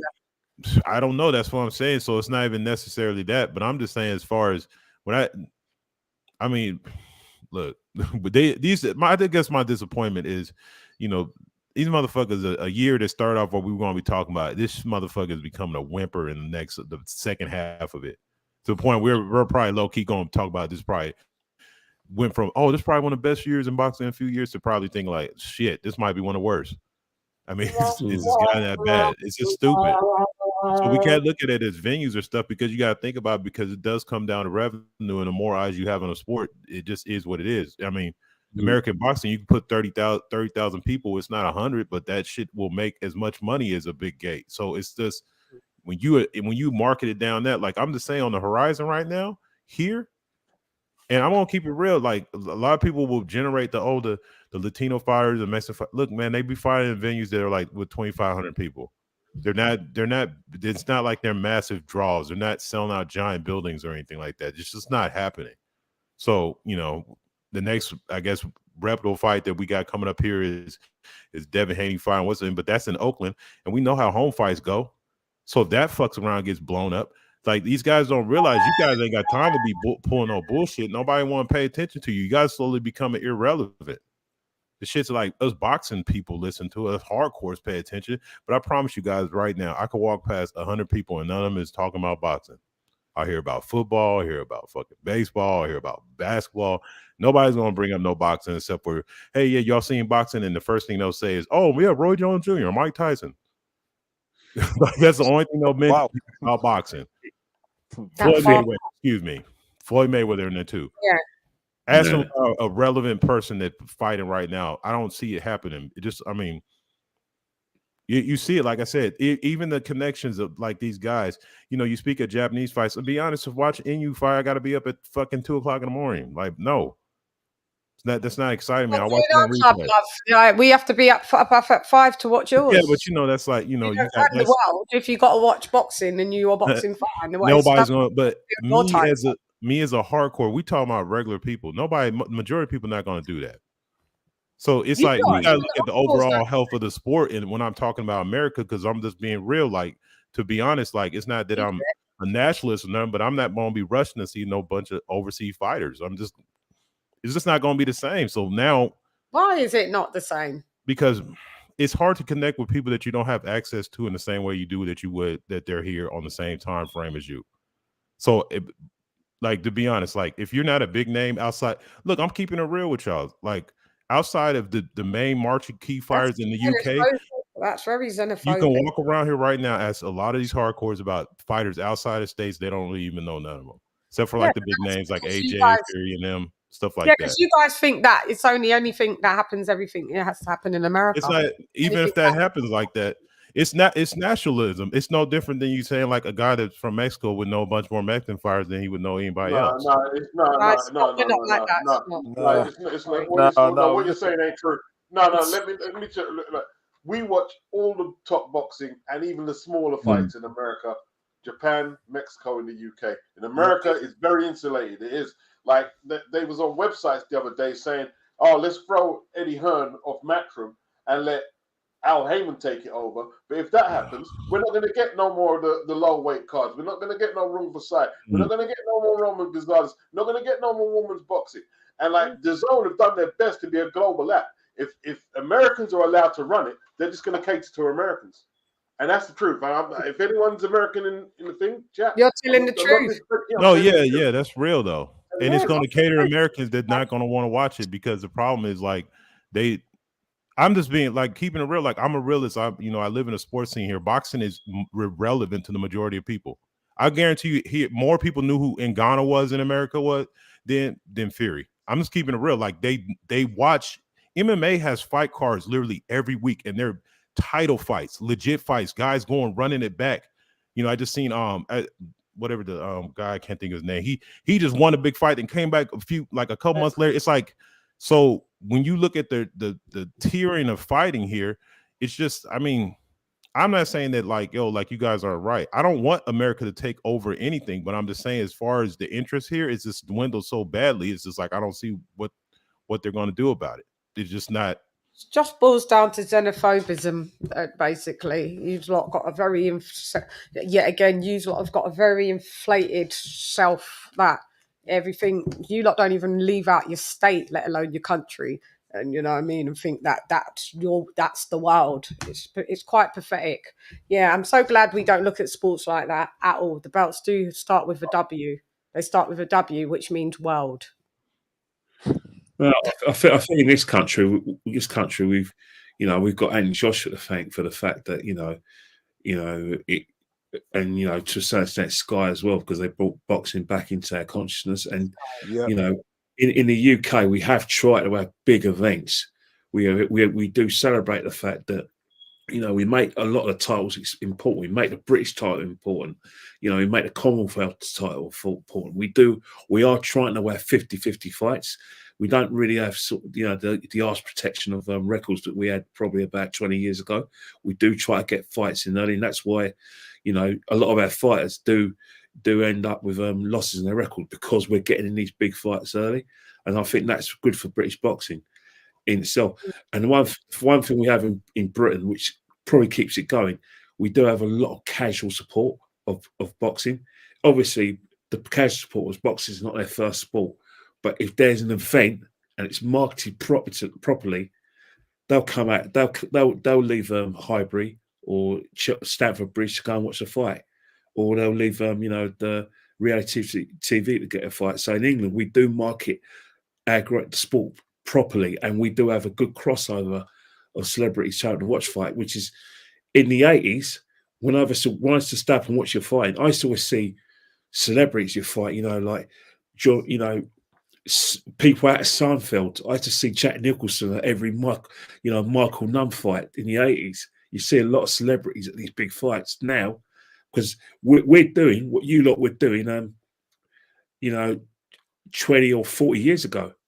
So, we learned from you. It just seems like you guys have not, just think, well, if we don't have an American fighter who's at top of the world, well, stuff it, we don't want to know anymore, which is a shame, because in England it's not like that. We still have sizable casual supporters who will come and watch this, because at the end of the day, the casual boxing fan is the one who puts food on the fighter's table.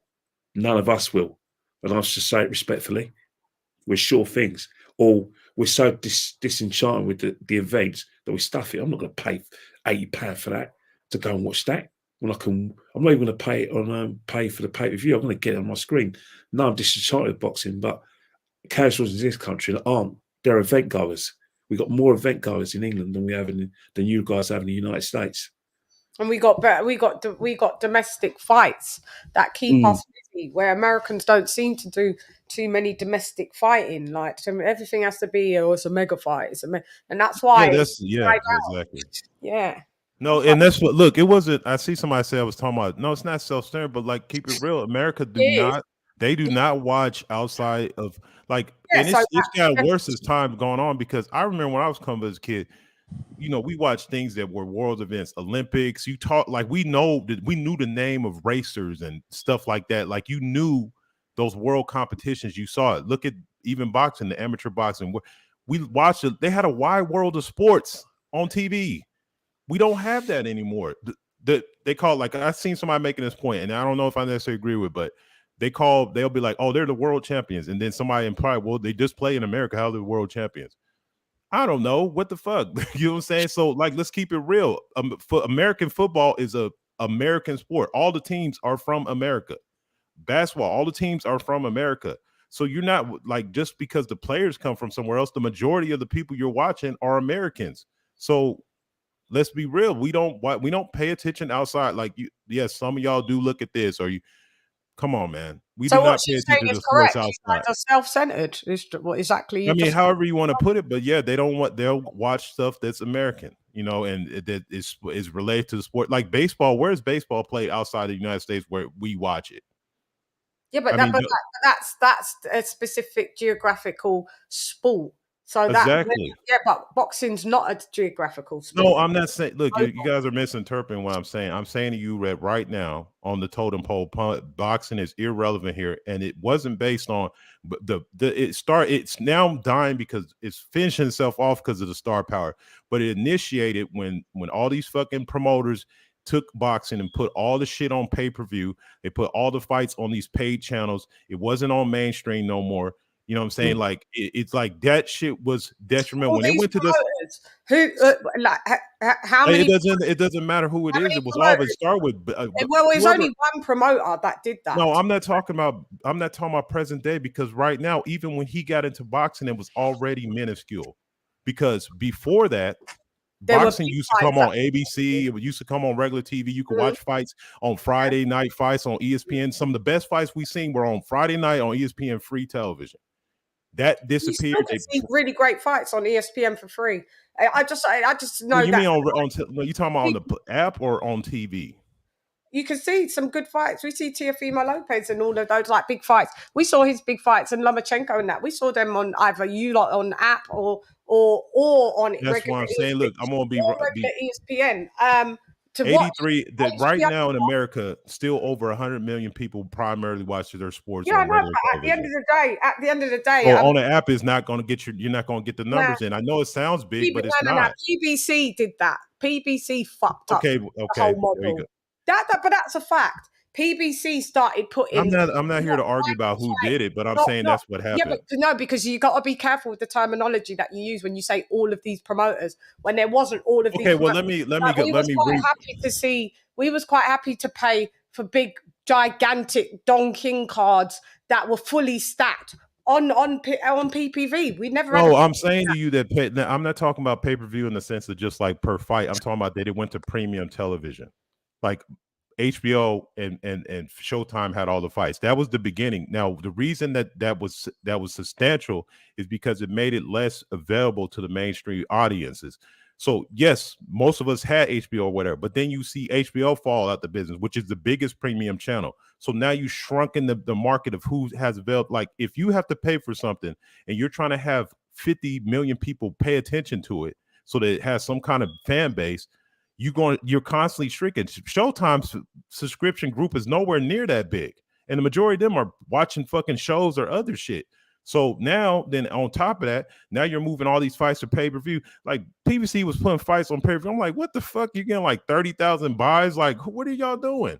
So, and then you paid the fight. You had a mantra. You're fucking Al Heyman fucking is telling guys, oh, don't worry about fighting because you can fight once and then make the same money as if you fought twice. That shit's like, it's like, bro, you making it so there's no fighting. So people aren't vested. I know everybody on here is hardcore, but let's keep it real. But in a day, we do not hear about boxing over here. It just doesn't rattle. It doesn't resonate in any kind of fucking thing. I don't even know if ESPN talked about this shit that happened this weekend. They might have because Ngannou was in it. But we hear more. We get MMA commercials all the time. We hear about that, but boxing just is not Tyson Fury was in it, wasn't it? So I'm sure they would have. You know, he's an ESPN fighter, isn't he? I guess I don't. Yeah, I don't he know. is. Yeah, he is. You know, he's an ESPN fighter. He's not that popular in America. Yeah, he's not. He's in top rank, isn't it? So obviously they would have mentioned it in fighting on Ngannou. I doubt they would have just kept quiet on it. He's a top rank fighter. Dr. P, Saudi soccer is playing crazy as fuck wages to top players. Yet their crowds at games are piss poor indeed. The Saudis care less, even if stadiums are empty. They're still paying stupid money to players. Yeah, I don't think they care that much. Come on, KOK. You have the World Series, yet only America compete. Yeah, I made that point. Like you're repeating what I was saying about how they describe stuff here. And just like, you know, it just is what it is. I'm not trying to say it's ridicule. I'm just saying, like, I'm making an observation of how sports is run over here. Like, because think about it, look, football, and I'll use a proper term, Kenny, football, not soccer. So football just is now starting to resonate here, but let's be real. It's not the dominant sport, but that's been a global sport for decades. I remember the first World Cup I watched was like in 2002, and it had been going on way before that. But that was the first time it went on for 72 years before that. King of Kings. So that's what I'm saying. So we this now they're like, oh, they're still it's getting up there. But go look at a soccer game, a professional American soccer game. Now part of it's because the skill level is way less than the world level, but it's not. We just now getting onto that. So I mean, let's keep it real. No, but in saying that, like, it's popular amongst Mexicans in America, and obviously in Mexico, you know what I mean? The Mexicans love football. Massively. But let me give you a geographical number of that. That's 20 million Mexicans that live in the United States. We have 300 million people. Still a very small part of the population. Yes, yeah. 7%, 6%. I think the point you made was so, regarding America, Americans, like only, being interested in stuff happening in the United States. That is so true, because I still look at a situation with your, in terms of like your what I call America's biggest industry for me is Hollywood. How many American actors are gonna move to Hollywood, to move out of America and make it big? Doesn't happen. People have to go to America and make it big. Artists like yourself, LadyChann, in the day, I'm not saying you did it, but it was always a case of I got to crack America. So I think when be like situation said, fuck it, decided to crack America, of course, Americans themselves, with Wang on it, they are going to rightly feel, well, yeah, you come to us. We're only because the world puts America on a pedestal in terms of those two disciplines, acting and music. I mean, come on, there's more Australian. All the Australians we used to watch is Home and Away and Neighbours. They're all out in the United States, and they're more American than Australian. And obviously, you had the same British actors as well. So it's not just happening in terms within the sport; it's with the entertainment business, because people still see the United States as the capital, the entertainment capital of the world, and I suppose that extends to sports for Americans themselves. You won't get an American watching EastEnders or Hollyworks, will you? But we used to watch. I guess, but I'll speak to we used to watch Starsky and Hutch, Kojak, Happy Days, Dallas Dynasty. Yeah, the other way. Yeah, because we're fascinated. All the problems are huge over here. But in saying that, like, someone made a very good comment. Football, cricket, rugby, badminton, and tennis are all ranked above boxing in the UK. So that's cricket, right? Whoa! Badminton is ranked above. Yeah. No way. Yeah. That's a proper British sport. Badminton is a proper British sport. It's darts as well. Yeah, but you only have to go on BBC Sport. If you guys on the sort of BBC Sport website, and when they have all the sports, and sometimes when you only try to look at all sports news, you struggle to find boxing sometimes. And even when you get the online on your Sky or your Virgin boxing, so boxing itself, it's still and let's not forget what happened with the sort of like when the grants for COVID, boxing clubs weren't included in the government grants for think of it like this. If you want to watch boxing in the UK, you need to be on a subscription. All they got is Channel 5, and they rarely put on cards. BBC haven't put on, and that's the oldest and probably biggest station ever. They haven't put on a professional boxing card for 20 odd years or something like that. Who? Right? Audley did that. Yeah, Audley, right? Yeah, Audley. ITV, they don't mess with boxing. They're the two biggest stations. We don't have apart from Channel 5. You know what I mean? With Wassermans, and they're you know what I mean, few and far between. But they don't mess with boxing. Yeah, it's not as big as people think out here. Yeah, but boxing did do itself favors beats in the sort of like, especially around the 30 years ago, and not especially the 80s. Because remember when I grew up with boxing, where it wasn't live, we had to see the highlights the next day on Sports Night, on midweek sports special. Yeah. The situation with boxing, the reason why BBC and ITV won't touch it is because, if you're going to give 3 hours of TV time, especially on a prime time on a Saturday, and the event doesn't take place because a fighter, Conor Ben, fails a drug test or blah blah. That's what you're going to do with those TV schedules. They can't afford to. Give the headlines. It's a good point. That's a good point. The BBC and ITV would be absolute pork chops to do that, because, as George Groves always says, football's got a fixture list. And it's funny you say that. It's funny you say that, right? You know, Eddie was doing a deal with BBC, right? And it all seemed to fall apart when Conor Ben got popped last year. It all fell apart.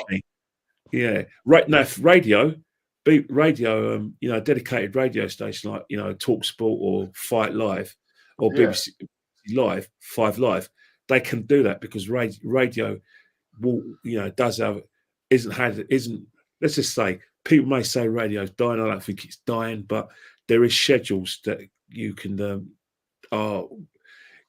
give to boxing. But in terms of like TV and main TV stations, they're at least if you show a repeat of the James Bond film, at least you know that nothing's going to go wrong with that. Talksport is lads radio. It's a lad sort of, so they can get away with that. You know what I mean? They're not really like the people who watch BBC. A lot of them are snobs. Watch the proms at 9 o'clock and that stuff. From September to December. Nice little celebrity dancers dancing with those lovely dancers. Yeah. What I mean. British style. Yeah, British style.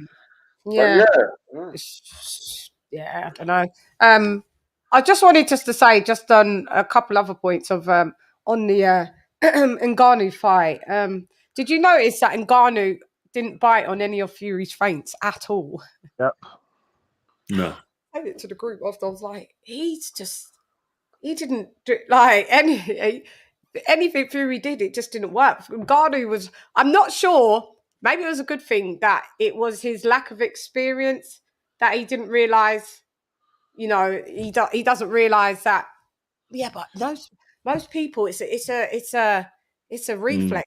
If someone does that to you, you respond, isn't it? He's a fighter. He's still a fighter. Yeah, that's the thing about even in MMA, because he has to see that flinching not just from hands but from people's legs as well. Yeah.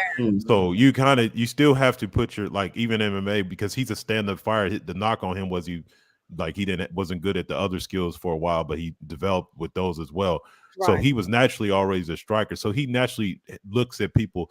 And think about his MMA fighter. You not only got to look at a fucking dude trying to punch you, got to worry about his elbows and all this other shit. So he knows a flinch or like I said, a feint to an extent. And then at the same time, I think because he was confident and he was in distance and he kept his hands up, I don't think he was worried about the shit. Like he only has a 2-inch Fury's reach advantage is only like 2 inches for 85 and 83. Yeah. So it's not like he was worried about like getting clipped, and it's not like Fury's like so fast where he's flinching. He's like, he just didn't bite for none of that shit. He's looking at it like, bro, okay, are you gonna hit me or what? Like I'm still like, I just think he wasn't worried about getting hurt. And he didn't give a shit. Yeah, he had no respect for Fury's power, and plus he's used to getting hit by them 4-ounce gloves when they wear over there. He had no fear of Fury's power. None. Yeah. None. That's the thing with that. Go ahead. Sorry. Go ahead, Ken. Go ahead. With MMA fighters, remember, like I said, as the King says, you think about it, he's, what they got to worry about, either getting slide kicked, like getting elbowed in the face, or getting a flying, sort of a turning flying kick in the head. All Fury had to do is his hands. So once he's only got that worry about, it seemed like a piece of. And I think that's what frustrated Fury a lot, is that it was when he was going like that, and he was going, "Did you?" It was like the guy said, "Is that it?" And I think that's what really got Fury. And he looked panicking, and he's thinking, "Hang on here, this guy's not falling for my thing." And when he's hitting me, it's bloody hurting because Fury's face was a mess. A mess. It's funny. every time you watch him, yeah, and what I find funny is every time when Fury, there was a point where he literally, I thought it was a Coley. The way he would pop a jab and then straight away try to hug. I can't remember. I want to say it was around the mid rounds. Like, oh dear, Coley, you know. That's true, you know. He did fight like a Coley a bit, you know. Went to Hugoli style level. Yeah, Hugoli. Hugoli. Jeez. That's quite a shame to see that. And I said to the group after the fight, I said I've seen people now making that point, now making the point as well, but I said the advantage that Ngannou had of not ever fighting before, they couldn't pull tape on Ngannou, so it was blind. There's loads of tape on Fury in it. He's had whatever 34, 5 fights. Here's the thing with that, bro. But here's the thing with that, right? They tried to use we couldn't get no tape and we didn't know. Listen, Fury said, right? First of all, he said 4-ounce gloves, meet you in the center ring and train. What? Yeah. And Ngannou would have obliged him, but Fury didn't want to go there. So he didn't need. Well, you don't need. Listen, if you're going to stand toe to toe, you don't need no tape. You don't need no tape, right? So it's not like, okay, if he didn't have no tape on Alexander Usyk, an Olympian, a complicated southpaw, then it would be an issue. Ngannou would have accommodated. You want to go toe to toe, let's go. But Tyson didn't want to do that. Yeah. Especially after he got clipped in the third. So all that that's full crap, right? He said he's going to knock him out in the fourth round. He said, I'm going to no running and stand right in front of him. That's what he said. He even told him toe to toes in the thing. So you don't need no tape for that. If he was really about that life and did what he said he was going to do, he wouldn't need no tape. Yeah. Yeah. That way, man. He thought that. I hate using. Okay, I hate keep using the example of Mayweather, but like you said, Beats. If it was like that, Mayweather didn't even use no. He just put his hands up and walked forward the whole fucking time. Like, bro, like if you feel like you're skilled, like I don't need no tape on no fucking novice, bro. Like even if you fought before, I don't need no tape on you, bro, because I'm not letting. They ain't shit you doing that. I'm doing what the fuck I want to do. From the beginning, when I seen him kind of boxing on the outside, what the fuck? Where's 2021 Fury? Who's this fucking guy? We bringing out Klitschko version. I was like, I looked at this fucking thing. It was like, is Peter Fury over there training you? Who the fuck is training you? Like, where's the Sugar Hill shit? Where, like, come on. Like, at the end of the day, even if you feel like Ngannou's gonna do better because he's used to being close to him like that, he's not grappling you. He's not grabbing you, bro. You fight your style. You bring you bring your heat and fucking live with it. But the problem is you look like you were unsure of yourself because you were out of fucking shape because you're not professional, and you then finish him. Then to compound the issue, you let the motherfucker hit you with a left hand that, like, low key, I'm starting to think maybe that's where the button is on you because it's the same kind of place that Wire kind of tipped you at, and the punches don't look hard, but they drop you. It's like, bro, and now you're embarrassed, but you ain't even embarrassed in the way where you're pissed, where you smash on the gas. You continue to let the fucking wound bleed. It's like, bro, what are you doing? Like, what was the game plan? Sugar Hill in there. Nah, let's chill, bro. The ninth round. Let's stay up on your feet. It's in the back. I mean, you good. Like, bro, like you almost, it was pathetic. It was pathetic, man. Yeah. Does this, guys, does this say a lot about Sugar Hill that he can only train a fight one way? Yeah, Kronk. Yeah. And that he's so Tyson Fury is so used to just going and stepping in front of people that there was what do I do now? You know, there was no plan B with anything he was doing. You know, Ngannou looked knackered after probably in the 9th round, 10th round, he looked knackered, and rightly so because he was doing it right. Tyson Fury looked knackered from early doors. He looked knackered. He really looked knackered. Because look, man, like you said, Sugar Hill is not Emmanuel Stewart. He's not. Eddie Reynosa is not his dad. Like, it's the same thing. Like, you living off a name, you you mimic some of this shit. But I promise you, Emmanuel Stewart in that fight, like, there's no way in hell that happens. Like, just the sheer pride of the gym. You're really irrelevant for a while outside a few fighters that we know of, like Harrison. So you get a big name, you go into a marquee fight, and you're not like, bro, like, but it's like more like you read the Cliff Notes, but you didn't write the fucking novel, bro. So it's like, yeah, right. That's all he could do. And then even then, he didn't do that shit last night. So what the fuck? Where was the crunk style last night? I didn't see none of that shit. He's fucking outboxing, bullshitting with a novice, man. Right. You ought to be embarrassed, bro. Like and you lost. I don't care I don't care what the scorecard. And you lost with no plan B against somebody who shouldn't even had a plan A. Fuck out of here, man. It's just put. Your wife and son, They are lost to me now. the same pain sears both our hearts. Brutality. Flawless victory.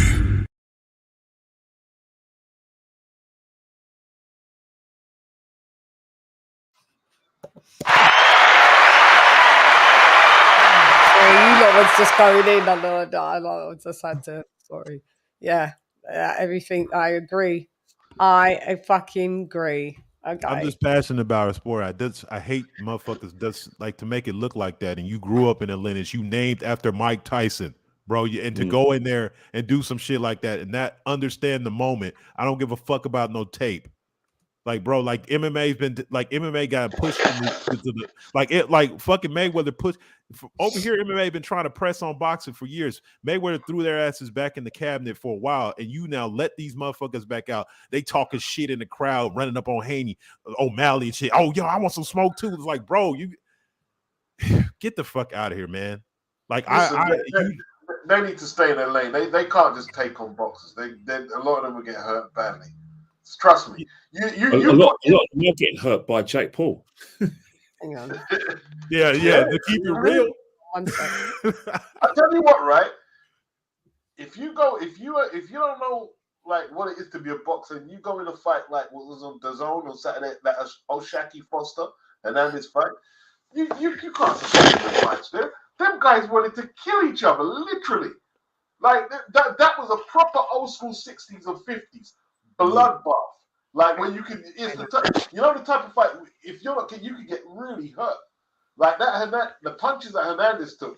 I'm telling you, man. If you ain't used to being a boxer, you wouldn't want to be in a fight like that. Yeah, I didn't see. Hang on, we've got a caller on the line. It's R to the left. What up, Arlette? Hey, I just wanted to make a quick comment because I was listening while I was doing stuff in my apartment. But it's something that was said about Americans and boxing interests. But King of Kings, he makes some out. Hang on, you're cutting out. You're chopping up. Sorry. King of Kings makes some very valid points. Can you hear me? Yes.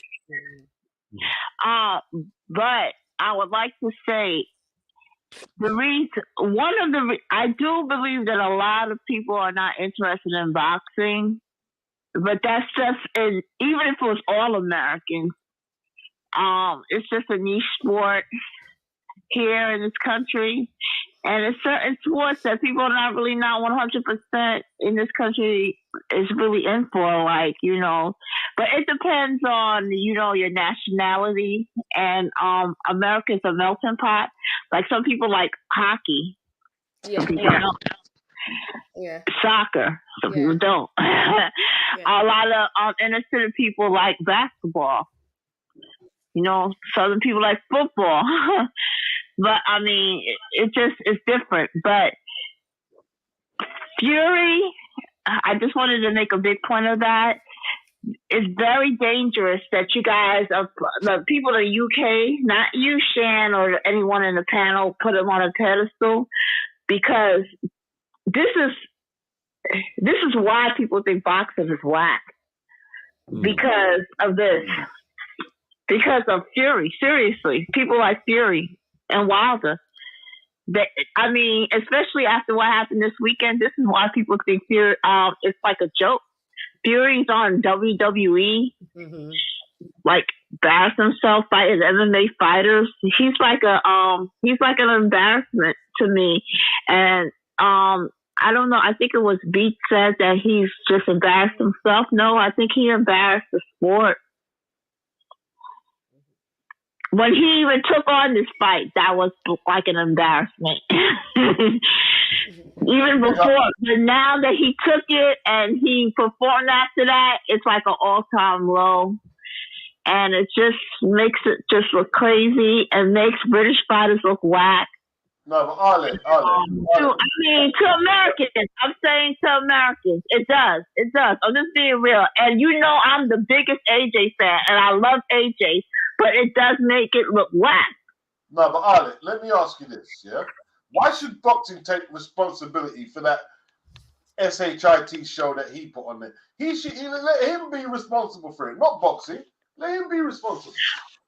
But the thing about it is that Fury fans claimed that they were the face of boxing, basically the best of all time. And his fanboys, even his little fanboys here in America, because some of them are fanboys by default, only because he beat Wilder.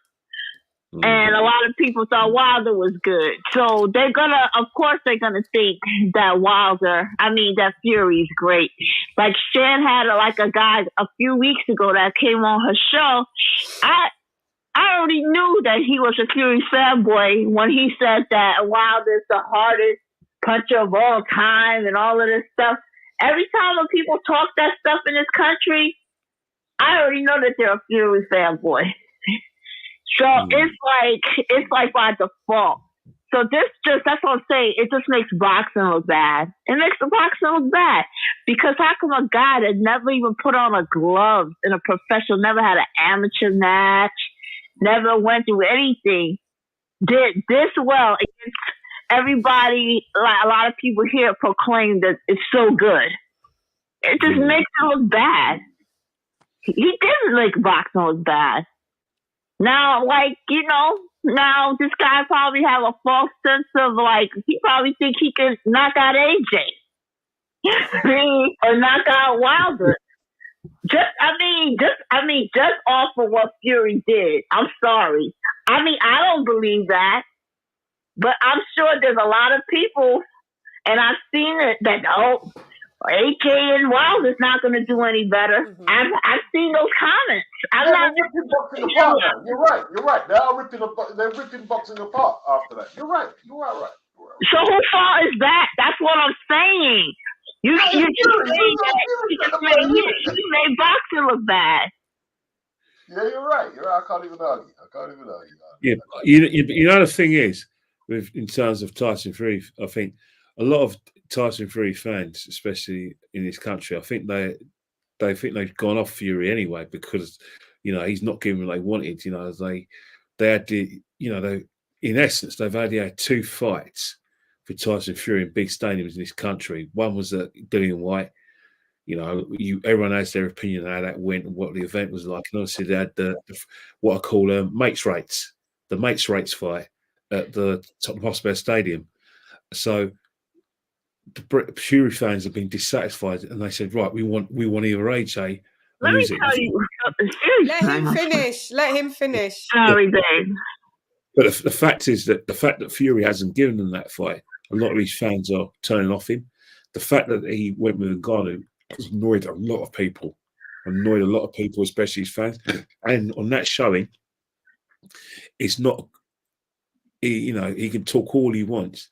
But there's got a lot of people who he's let down big time because at the end of the day, you can't attract people to the sport and not follow it through. The reason why Anthony Joshua's got a lot of love from a lot of people in this country is because he attracted people in the sport and he engaged with his fan base by giving them world title fights and giving them regular fights, even when in terms of commercially. It's a hard thing for Anthony Joshua to do because of the planning that goes for an Anthony Joshua fight. But at least we got 2 big major events from Anthony Joshua. Tyson Fury, we're not getting that, and that's why British boxing was being let down. But you know what? We knew that either way. We knew that something was going to go wrong. Either Tyson Fury is going to knock him out in 2 rounds, and we'll be thinking, "Oh, what a waste of time," or something this will happen, but.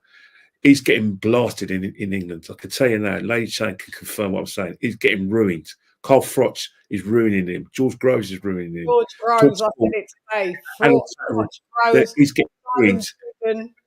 Yeah, there's no one in British boxing or British sport who've got a good thing to say about Tyson Fury at the moment. He ain't. I honestly think that you know, like what happened to all this power that Fury has? Like, what happened?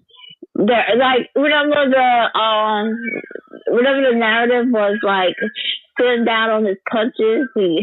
Like, what happened? Like, I mean, this is another thing. I just don't. I never really was feeling Fury, but it's just that his fans made me turn off from him more because I know what the fandom was about. But it's just like he just never really never impressed me with the ducking and all of that stuff.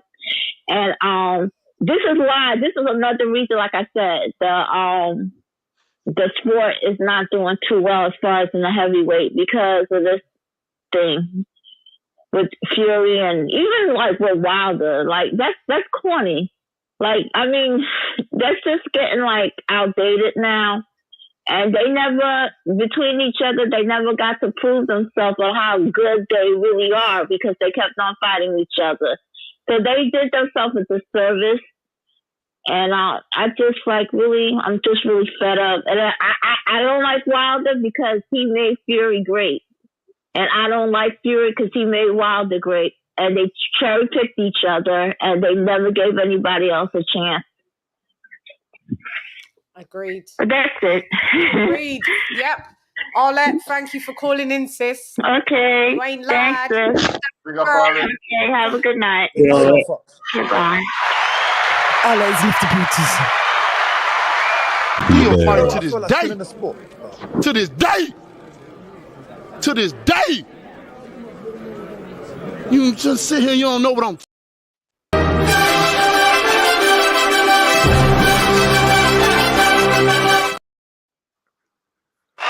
Shouts out for boxing beats and rhymes for dropping there. 2 pounds on your girl. Shouts out beats. Yeah, please hit the likes, folks.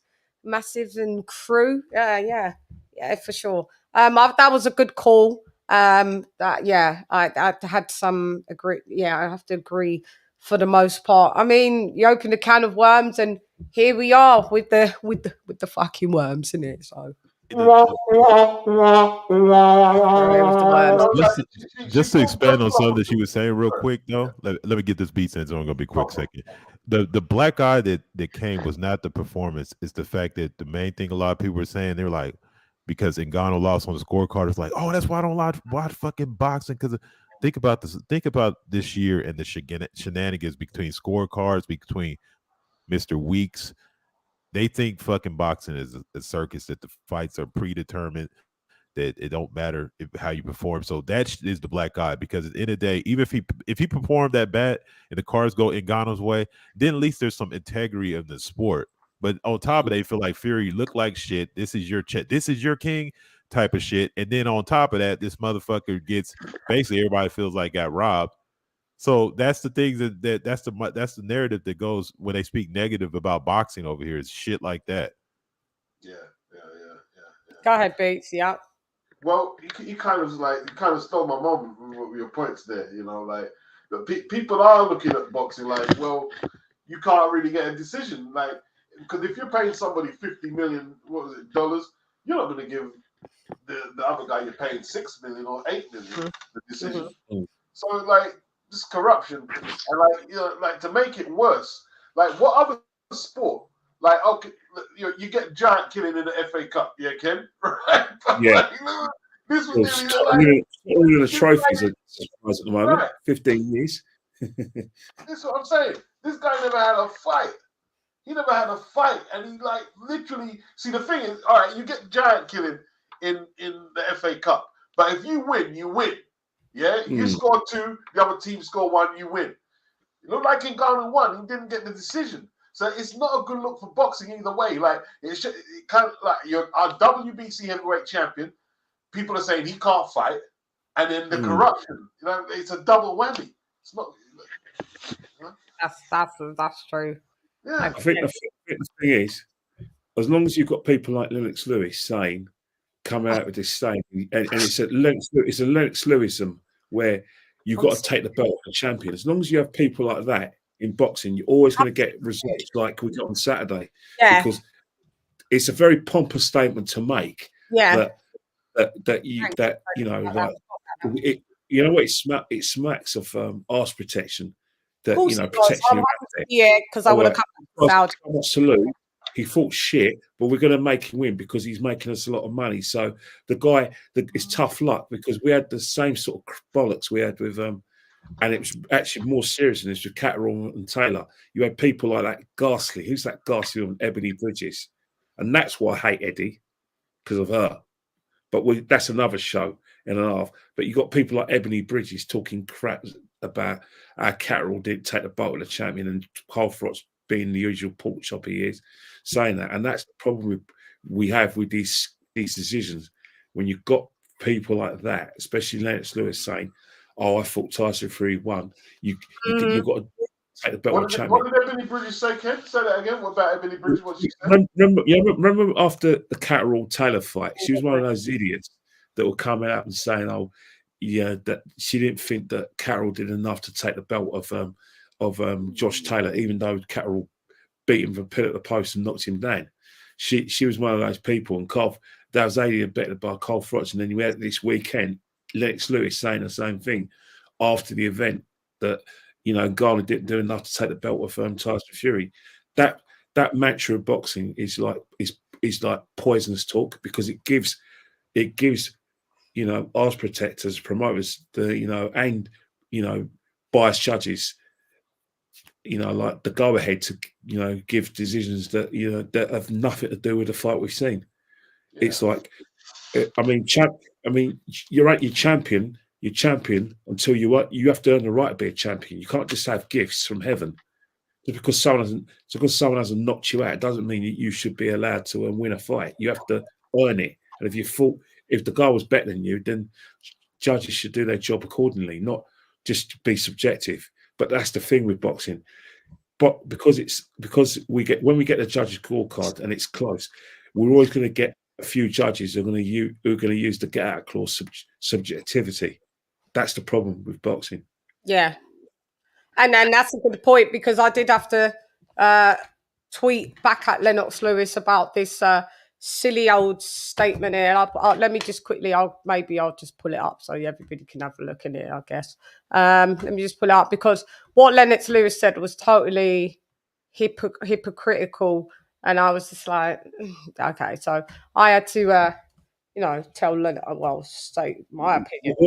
What was Lennox Lewis's thoughts when he fought Evander Holyfield 22 years ago? I said to him. I said you didn't win. You didn't even knock him down. Furthermore, so did you take? Even though that was a blatant robbery, like I had Lennox Lewis winning that fight for sure. But the fact is, mate, you didn't do what you just said. Do you know what I mean? So let me just show you what I said. What I said to him. Obviously, this Arts Lennox source. He's supposed to reply you. They can't reply when the realness is in the building. It's this flat line. Yeah. So I said to Lennox, Mr. Lewis, where did we go?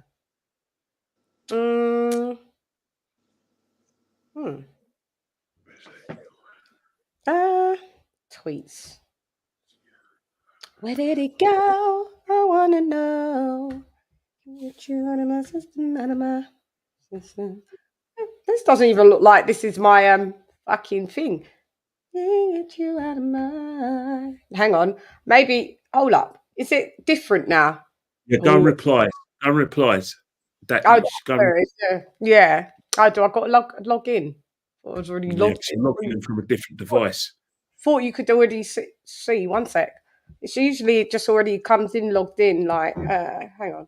Let me just put my username on there, and then it will be on there. It's fine. I think if you use Twitter for your computer regularly, it will automatically get onto your Twitter. Or it usually does. Usually it's just on there. I don't. Yeah. Usually it's hang on. I forgot the bloody password. Usually it's just on there. And yeah, but you know it's funny. He log in with one device, fucking log out with another one. Yeah. Yeah, I think what Lennox Lewis said is just here we go.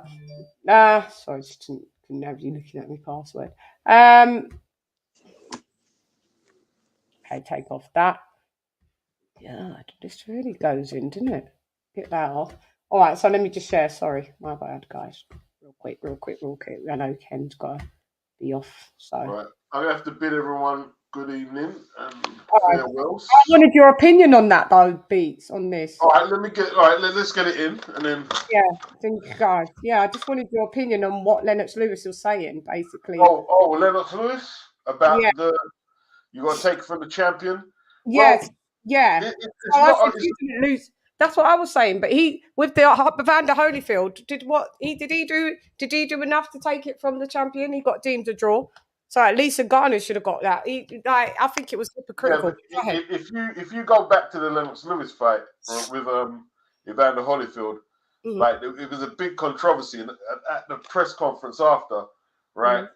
That Lennox was saying, "No, I won the fight," and he was a bit disappointed. And Don King was saying, "When you had him hurt, why didn't you finish him? Why didn't you finish him?" And Lennox didn't really have an answer. Yeah, and he should have tried to finish him perhaps, but it's not a written law that you have to take it from the champ, but it's one of the principles of boxing that if you want that title, you're gonna have to rip it away from him. And that theory is okay because if you you really go for it, that's okay. You know what I mean? But Ngannou won the fight, man. Besides that, he didn't need to rip it away from Fury. He won the fight because Fury was inactive for so many rounds. It was almost by default. He should have got the belt. You know what I mean? Or the fight. Yeah. Listen, let me tell you something, yeah. Ngannou could have won all the rounds. He would not have got that decision. We all know that. Yeah. We all know that. Like, let's just keep it 100. When they said the fight is signed with this with Usyk here, you know already, you know what the deal was. Unless Ngannou had knocked him out, he was not getting that decision. Yeah. Let's say it like this then, right? If you'd won all the rounds really clearly, he would have and a knockdown. He probably got the decision. But what's the likelihood he was going to get that in his first fight? I mean, the fact that he won by 2 or 3 rounds as a debutant isn't like he should have got the decision. He shouldn't have to flip and clean him up like that. You know what I mean? Yeah. No, bro, 100. But we know what the sport's like anyway. Do you get what I'm saying? It's like I always go back, and I know people think I'm a Canelo hater when I'm saying this, but the Bivol and Canelo fight, all right? Bivol's a champion. Yeah, Bivol's taking the fight to Canelo. I remember Bivol only won that by 1 round. I made the same point in my group yesterday. Yep. Yeah, it's like when AJ fought Usyk the second time, split decision. It was like, look, I support AJ, but it wasn't no split. You lost. Yeah. That was a UD. That was a clean UD. Yeah. Like, so we know like it's just That's what I'm saying. This is what I'm saying. So with Lennox Lewis going on this little Tyson Fury campaign, like every time Tyson Fury fights, Lennox Lewis is the first one in the locker room. Just apply the same logic with yourself. And you fought Holyfield the first time, you didn't knock him out, you lost. You lost in the way that because you got robbed. It was deemed a draw. When it was clear that you won, at least your robbery was deemed a draw. Ngannou was deemed a loss. Regardless, a win is a win. Do you know what I mean? It's always, even when Deontay Wilder's defending his belt against Tyson Fury, I had Deontay Wilder winning, but at least none of them got an L. They both got a draw.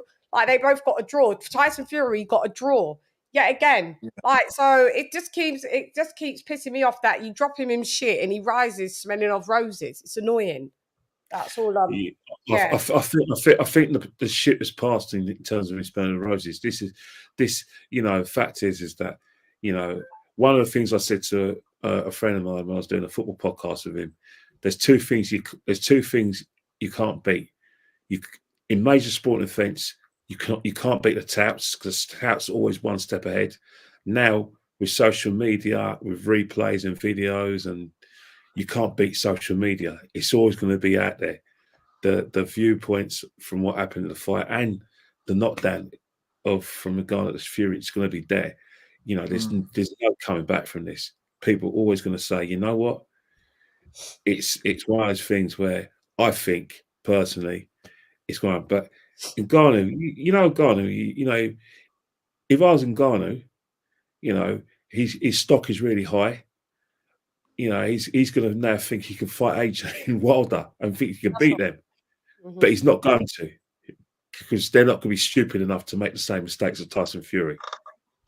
Yeah, he's lost the element of surprise. That was his biggest thing. Everybody's going. And that's the thing about what my problem is with Fury. And you know, you can say what it is, but it's the truth. Like, you're not a professional. Like, bro, I've watched. You can say what he can say what he want about AJ or Wilder, whatever. Motherfucker, they don't come in out of shape. They take the shit serious. Yep. And they come in to put some fucking work in, win, lose, or draw. Your ass is always teetering between some weird shit. You get a full like Chann said, you be getting passes like, bro, like I'm keeping it real in my Mario Van Peebles voice, man.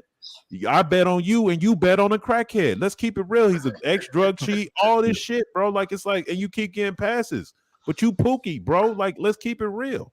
It's just like you said, so fucking annoying. But now he's in pushed it so far, he's in rubbed it so bad that now even he can't.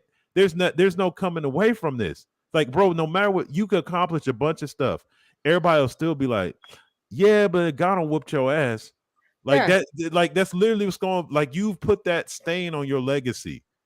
It's just like, bro, like, it's crazy to the point. This is how Fury will come up with something. He will come up with something, some mental health bullshit or whatever. It's gonna be, mate. Listen, and he's sick on fan base. Yeah. Look, at the end of the day, look, the difference is we're in an era, yeah, there's a lot of fanboys, yeah, and that's what's really killing the sport, yeah. Like, for example, I know it's kind of come off the subject, but I have to keep it. When we look at Anthony Joshua's resume, when Anthony Joshua was at top, yeah, he fought anyone, but he pushed for the Wilder fight. Wilder ducked him. He pushed for the Fury fight. Fury ducked him. But he's the one that's getting penalized. He's the one that's getting trashed out. Do you get what I'm saying? Come on, rules were there. Same thing with Bud. Bud is another one. He's gone through the same route. Yeah, getting criticized with, oh yeah, he's ducking Spence, blah blah blah, all this bullshit. Yeah, well, the thing is, yeah, I don't know what it is with the generation of today, yeah, but when you got these fanboys, mate, like, that's what's killing the sport, bro. Do you get what I'm saying? They're here to stay, though. Thing is, once you let you can't stop casual sporting fans from getting involved in sporting events, because sporting events do invite event goers, and unfortunately, unless real boxing fans start paying to go and watch these fights live, or paying for views, and then you're leaving the stage to the casuals, because casuals will make an event and they will pay for things. You know, in all sporting events, you want a guy. You don't want a guy who's going to come and watch Arsenal and just sit in his seat. You want someone who's going to buy a hot dog, a beer, a program, a scarf, a replica shirt. You want someone spending about in a day. You want someone bringing his old kids and spending $1,000 at an event. You don't want someone little old me who's just paid to get in and that's it. That's it. I'm going to bring my own bottle of water and my own hamburgers. Homemade. Yeah, you have a point there, man. Can I just lastly just go with Wilder reportedly in talks and Eddie Hearn in talks, Joshua and Ngannou, Wilder and Ngannou. Anybody want to see that fight? And is it a tough fight for any of these fighters? Who wins? We can just wrap this whole shiggity show up. What's that? Who wins? Joshua, Ngannou and Wilder and Ngannou. Yeah. Does Wilder beat any of them, or does he beat both of them? Does he beat one of them? What's your opinion? And should it even be taken? Generally, listen, I think people are just getting carried away. No, well, I mean, that's what's happening. Yeah, but look, I'm telling you right now, Joshua beats Ngannou, and same as Wilder. Like, okay, yeah, I'm just keeping it. Yeah. Okay, Beats. I like if Wilder doesn't catch Ngannou, I think Ngannou will knock him out. Kenny Ken? Wilder and Joshua now have had a good look at Ngannou. Ngannou's shown everything, shown the best of him at probably a worse time for him because he'll be taken seriously. And the two professional fighters will knock him out because simple reasons that they now know what to expect. Thank you. They're going to take him. They're going to take him. They're going to treat him like a world champion, and they're going to take him to take even if it goes late. The minute his hands goes down, his hands go low. They're catching him on that jaw and knocking him out. Yo, listen, I'm gonna have to leave now. All right, man. Beats. All right. See you later. Thank you for coming. Thank you. Same way, I've got to go as well. Thank you, Kenny Ken. Thank you, bro. It's been a great debate. It's going to come to a day that someone else is going to have to defend Tyson Fury rather than me. See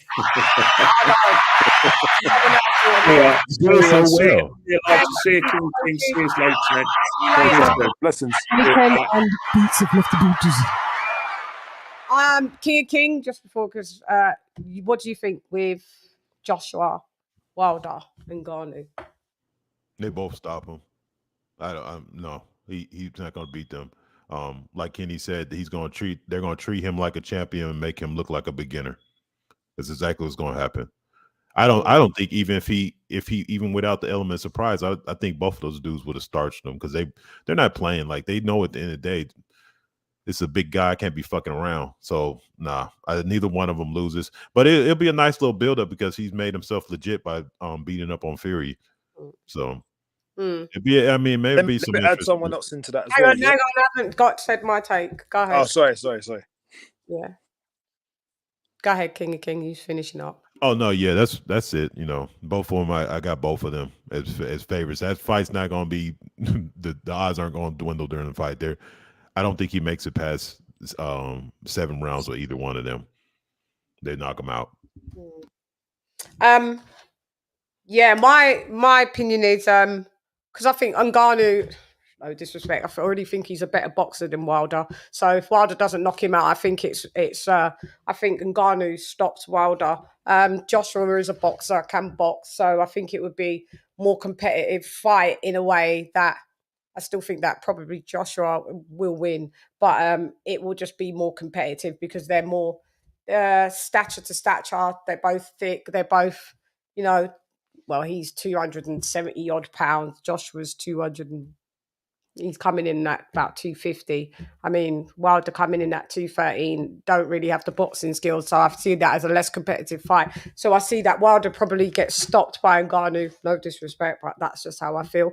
You're going to have to be able to outbox the geezer as well. And if you don't have boxing skills, then I don't think you're going to be able to do that.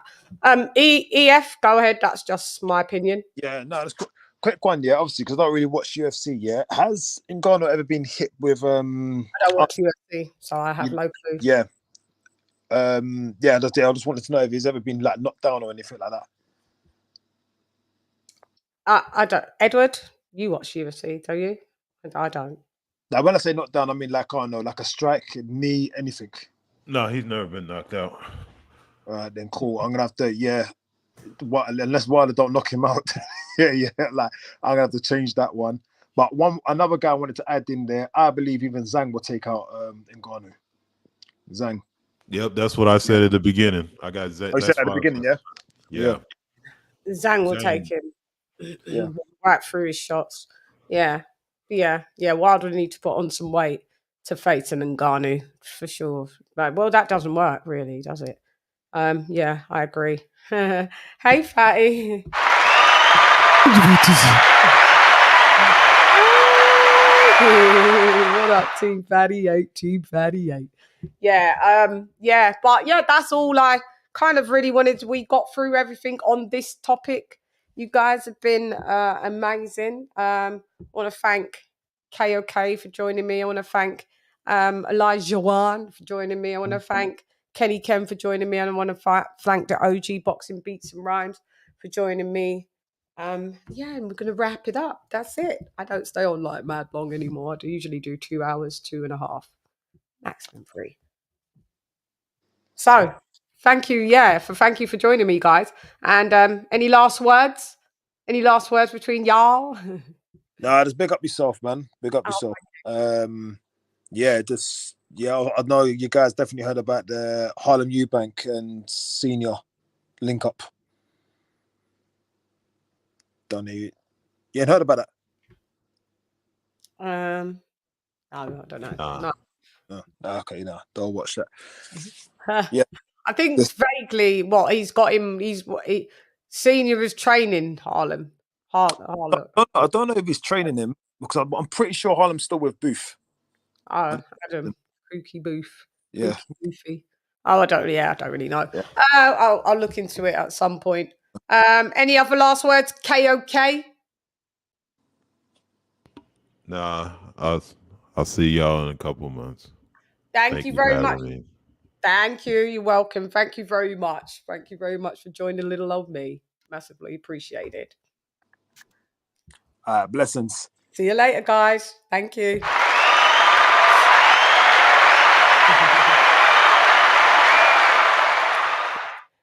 KOK and Elijah Wan has left the bulldozer.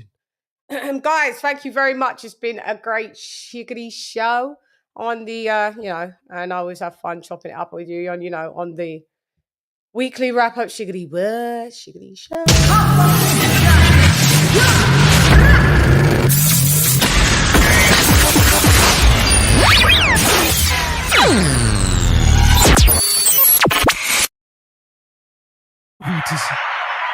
Yeah.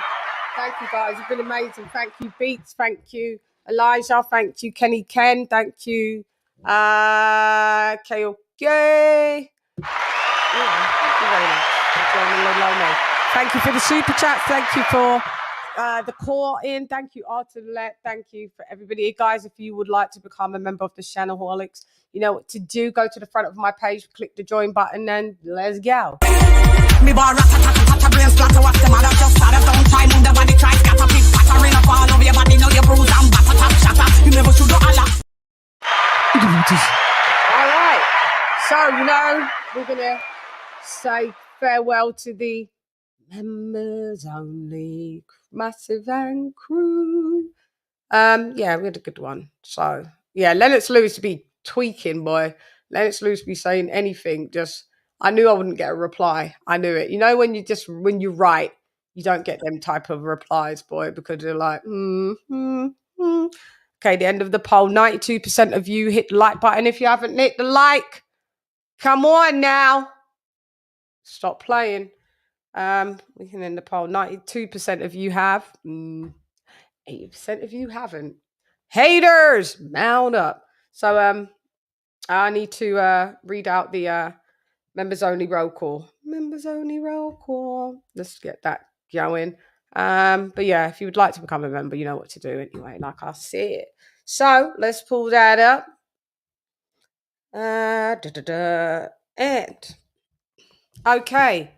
So let's go. We've got Queen Lisa Bales in the baptism. Golden BEK in the baptism. Kareem says in the baptism. Moose 13 in the baptism.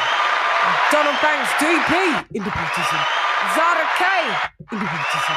Rounder DJ in the baptism. Nesta Bedford in the baptism.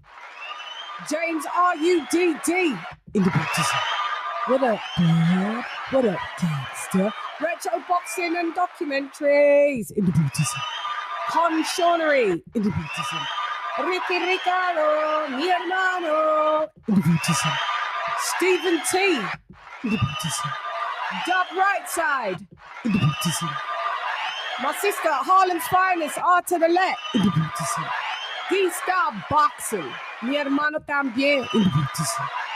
AJLJ, get well, he's not feeling too well in the baptism. Chalo in the baptism. Upload type. El primero en el edificio, ya tú sabes. And last but not least, way out finest, Dr. P in the baptism. Oh, guys, you've been Amazing. Thank you for rocking with little old me. I'm here to tell the truth, nothing but the truth, so help me God. You know? Colonel Jessup, did you order the code red? You don't have to answer that question. I'll answer the question. You want answers? I think I'm entitled. You want answers? I want the truth! You can't handle the truth! Shout out to Flowdan, he was one of the rappers on the Saudi card just at the weekend, performing with Little Baby. I play him on a collabo of, he was on a collabo of mine that I play, that I'm gonna play like I play on the show, don't I? And shouts out to him, and that was an epic. I've loved it. Epic performance. Shouts out to them. I know you must have had a load of fun, but without the weed, I don't know how Flowdan done without weed. But shouts out. That looked great. All of the production was amazing. All of the to see grime come together with the US was amazing, and I loved it. In the beauties. Yeah, that's what we root for. Knowledge is where. Knowledge is key. Flowdan, sorry for Guan, sorry for Guan. Come true. So if it Guan, not bad I see nothing because nothing not got Guan. Lock off your eyes, cock me, make you cough. Tell them we don't like them don't like we. Whatever. Flow, Weezy. Them not like me, some not like them. Man, I figure set this straight and clarify. Put fire upon a pagan, aim for the cranium. Turn off the news, there's a bag of lies. Worst raised man, wanna inform up, bun Babylon and every one of them dirty guys. And if they wanna go around the order, I guarantee somebody's dropping flight. That's right, mate. Yeah, I'd like to give that a round of applause again. So yeah, sin embargo, recuerda, estoy lista para ti, para todos del mundo, siempre. Ya te sabes. Okay. Listos para los chingazos. Listos para los chingazos. Yeah, always lista. Estoy lista para mi gente del mundo. See? Yeah. Anyway, I am the female Svengali. I applied for the job. Didn't know if I was going to get it. I got it. I got it. I did. You have to like it. Acceptance is key as well. It's hype, you suck at life, you don't want a round three. Worship the queen and your mic the pass. Keep it real, these chicks couldn't wipe my anyway, now let's go get Bulgari. I am the ultimate Bengali. These chickens can't even spell that. You hoes bugging, repel that. And thank you guys for joining me. Also, you have to remember this is the weekly wrap up. Chiggity word.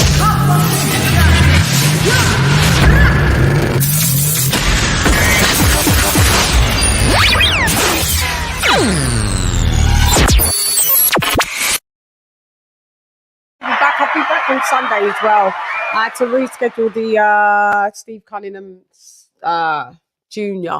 But yeah, so he will be with me on Sunday as well. But I will be doing some stuff in the week as well. So I've got to do a rewatch and point score and etc. Anyway, guys, thank you very much. Anyway, I'm gone. Hey girl, it's LadyChann, nonetheless. Come box with Chann. Gone. Wow, boy. Fury's career it looks like it's leaving the Buddhism. And that's why rumoured fucking reports that he may even retire. Well, if the retirement has entered the Buddhism, I don't mind. Because in that ring, his skill set and his soul definitely left the Buddhism. Gyan! LadyChann! Fight!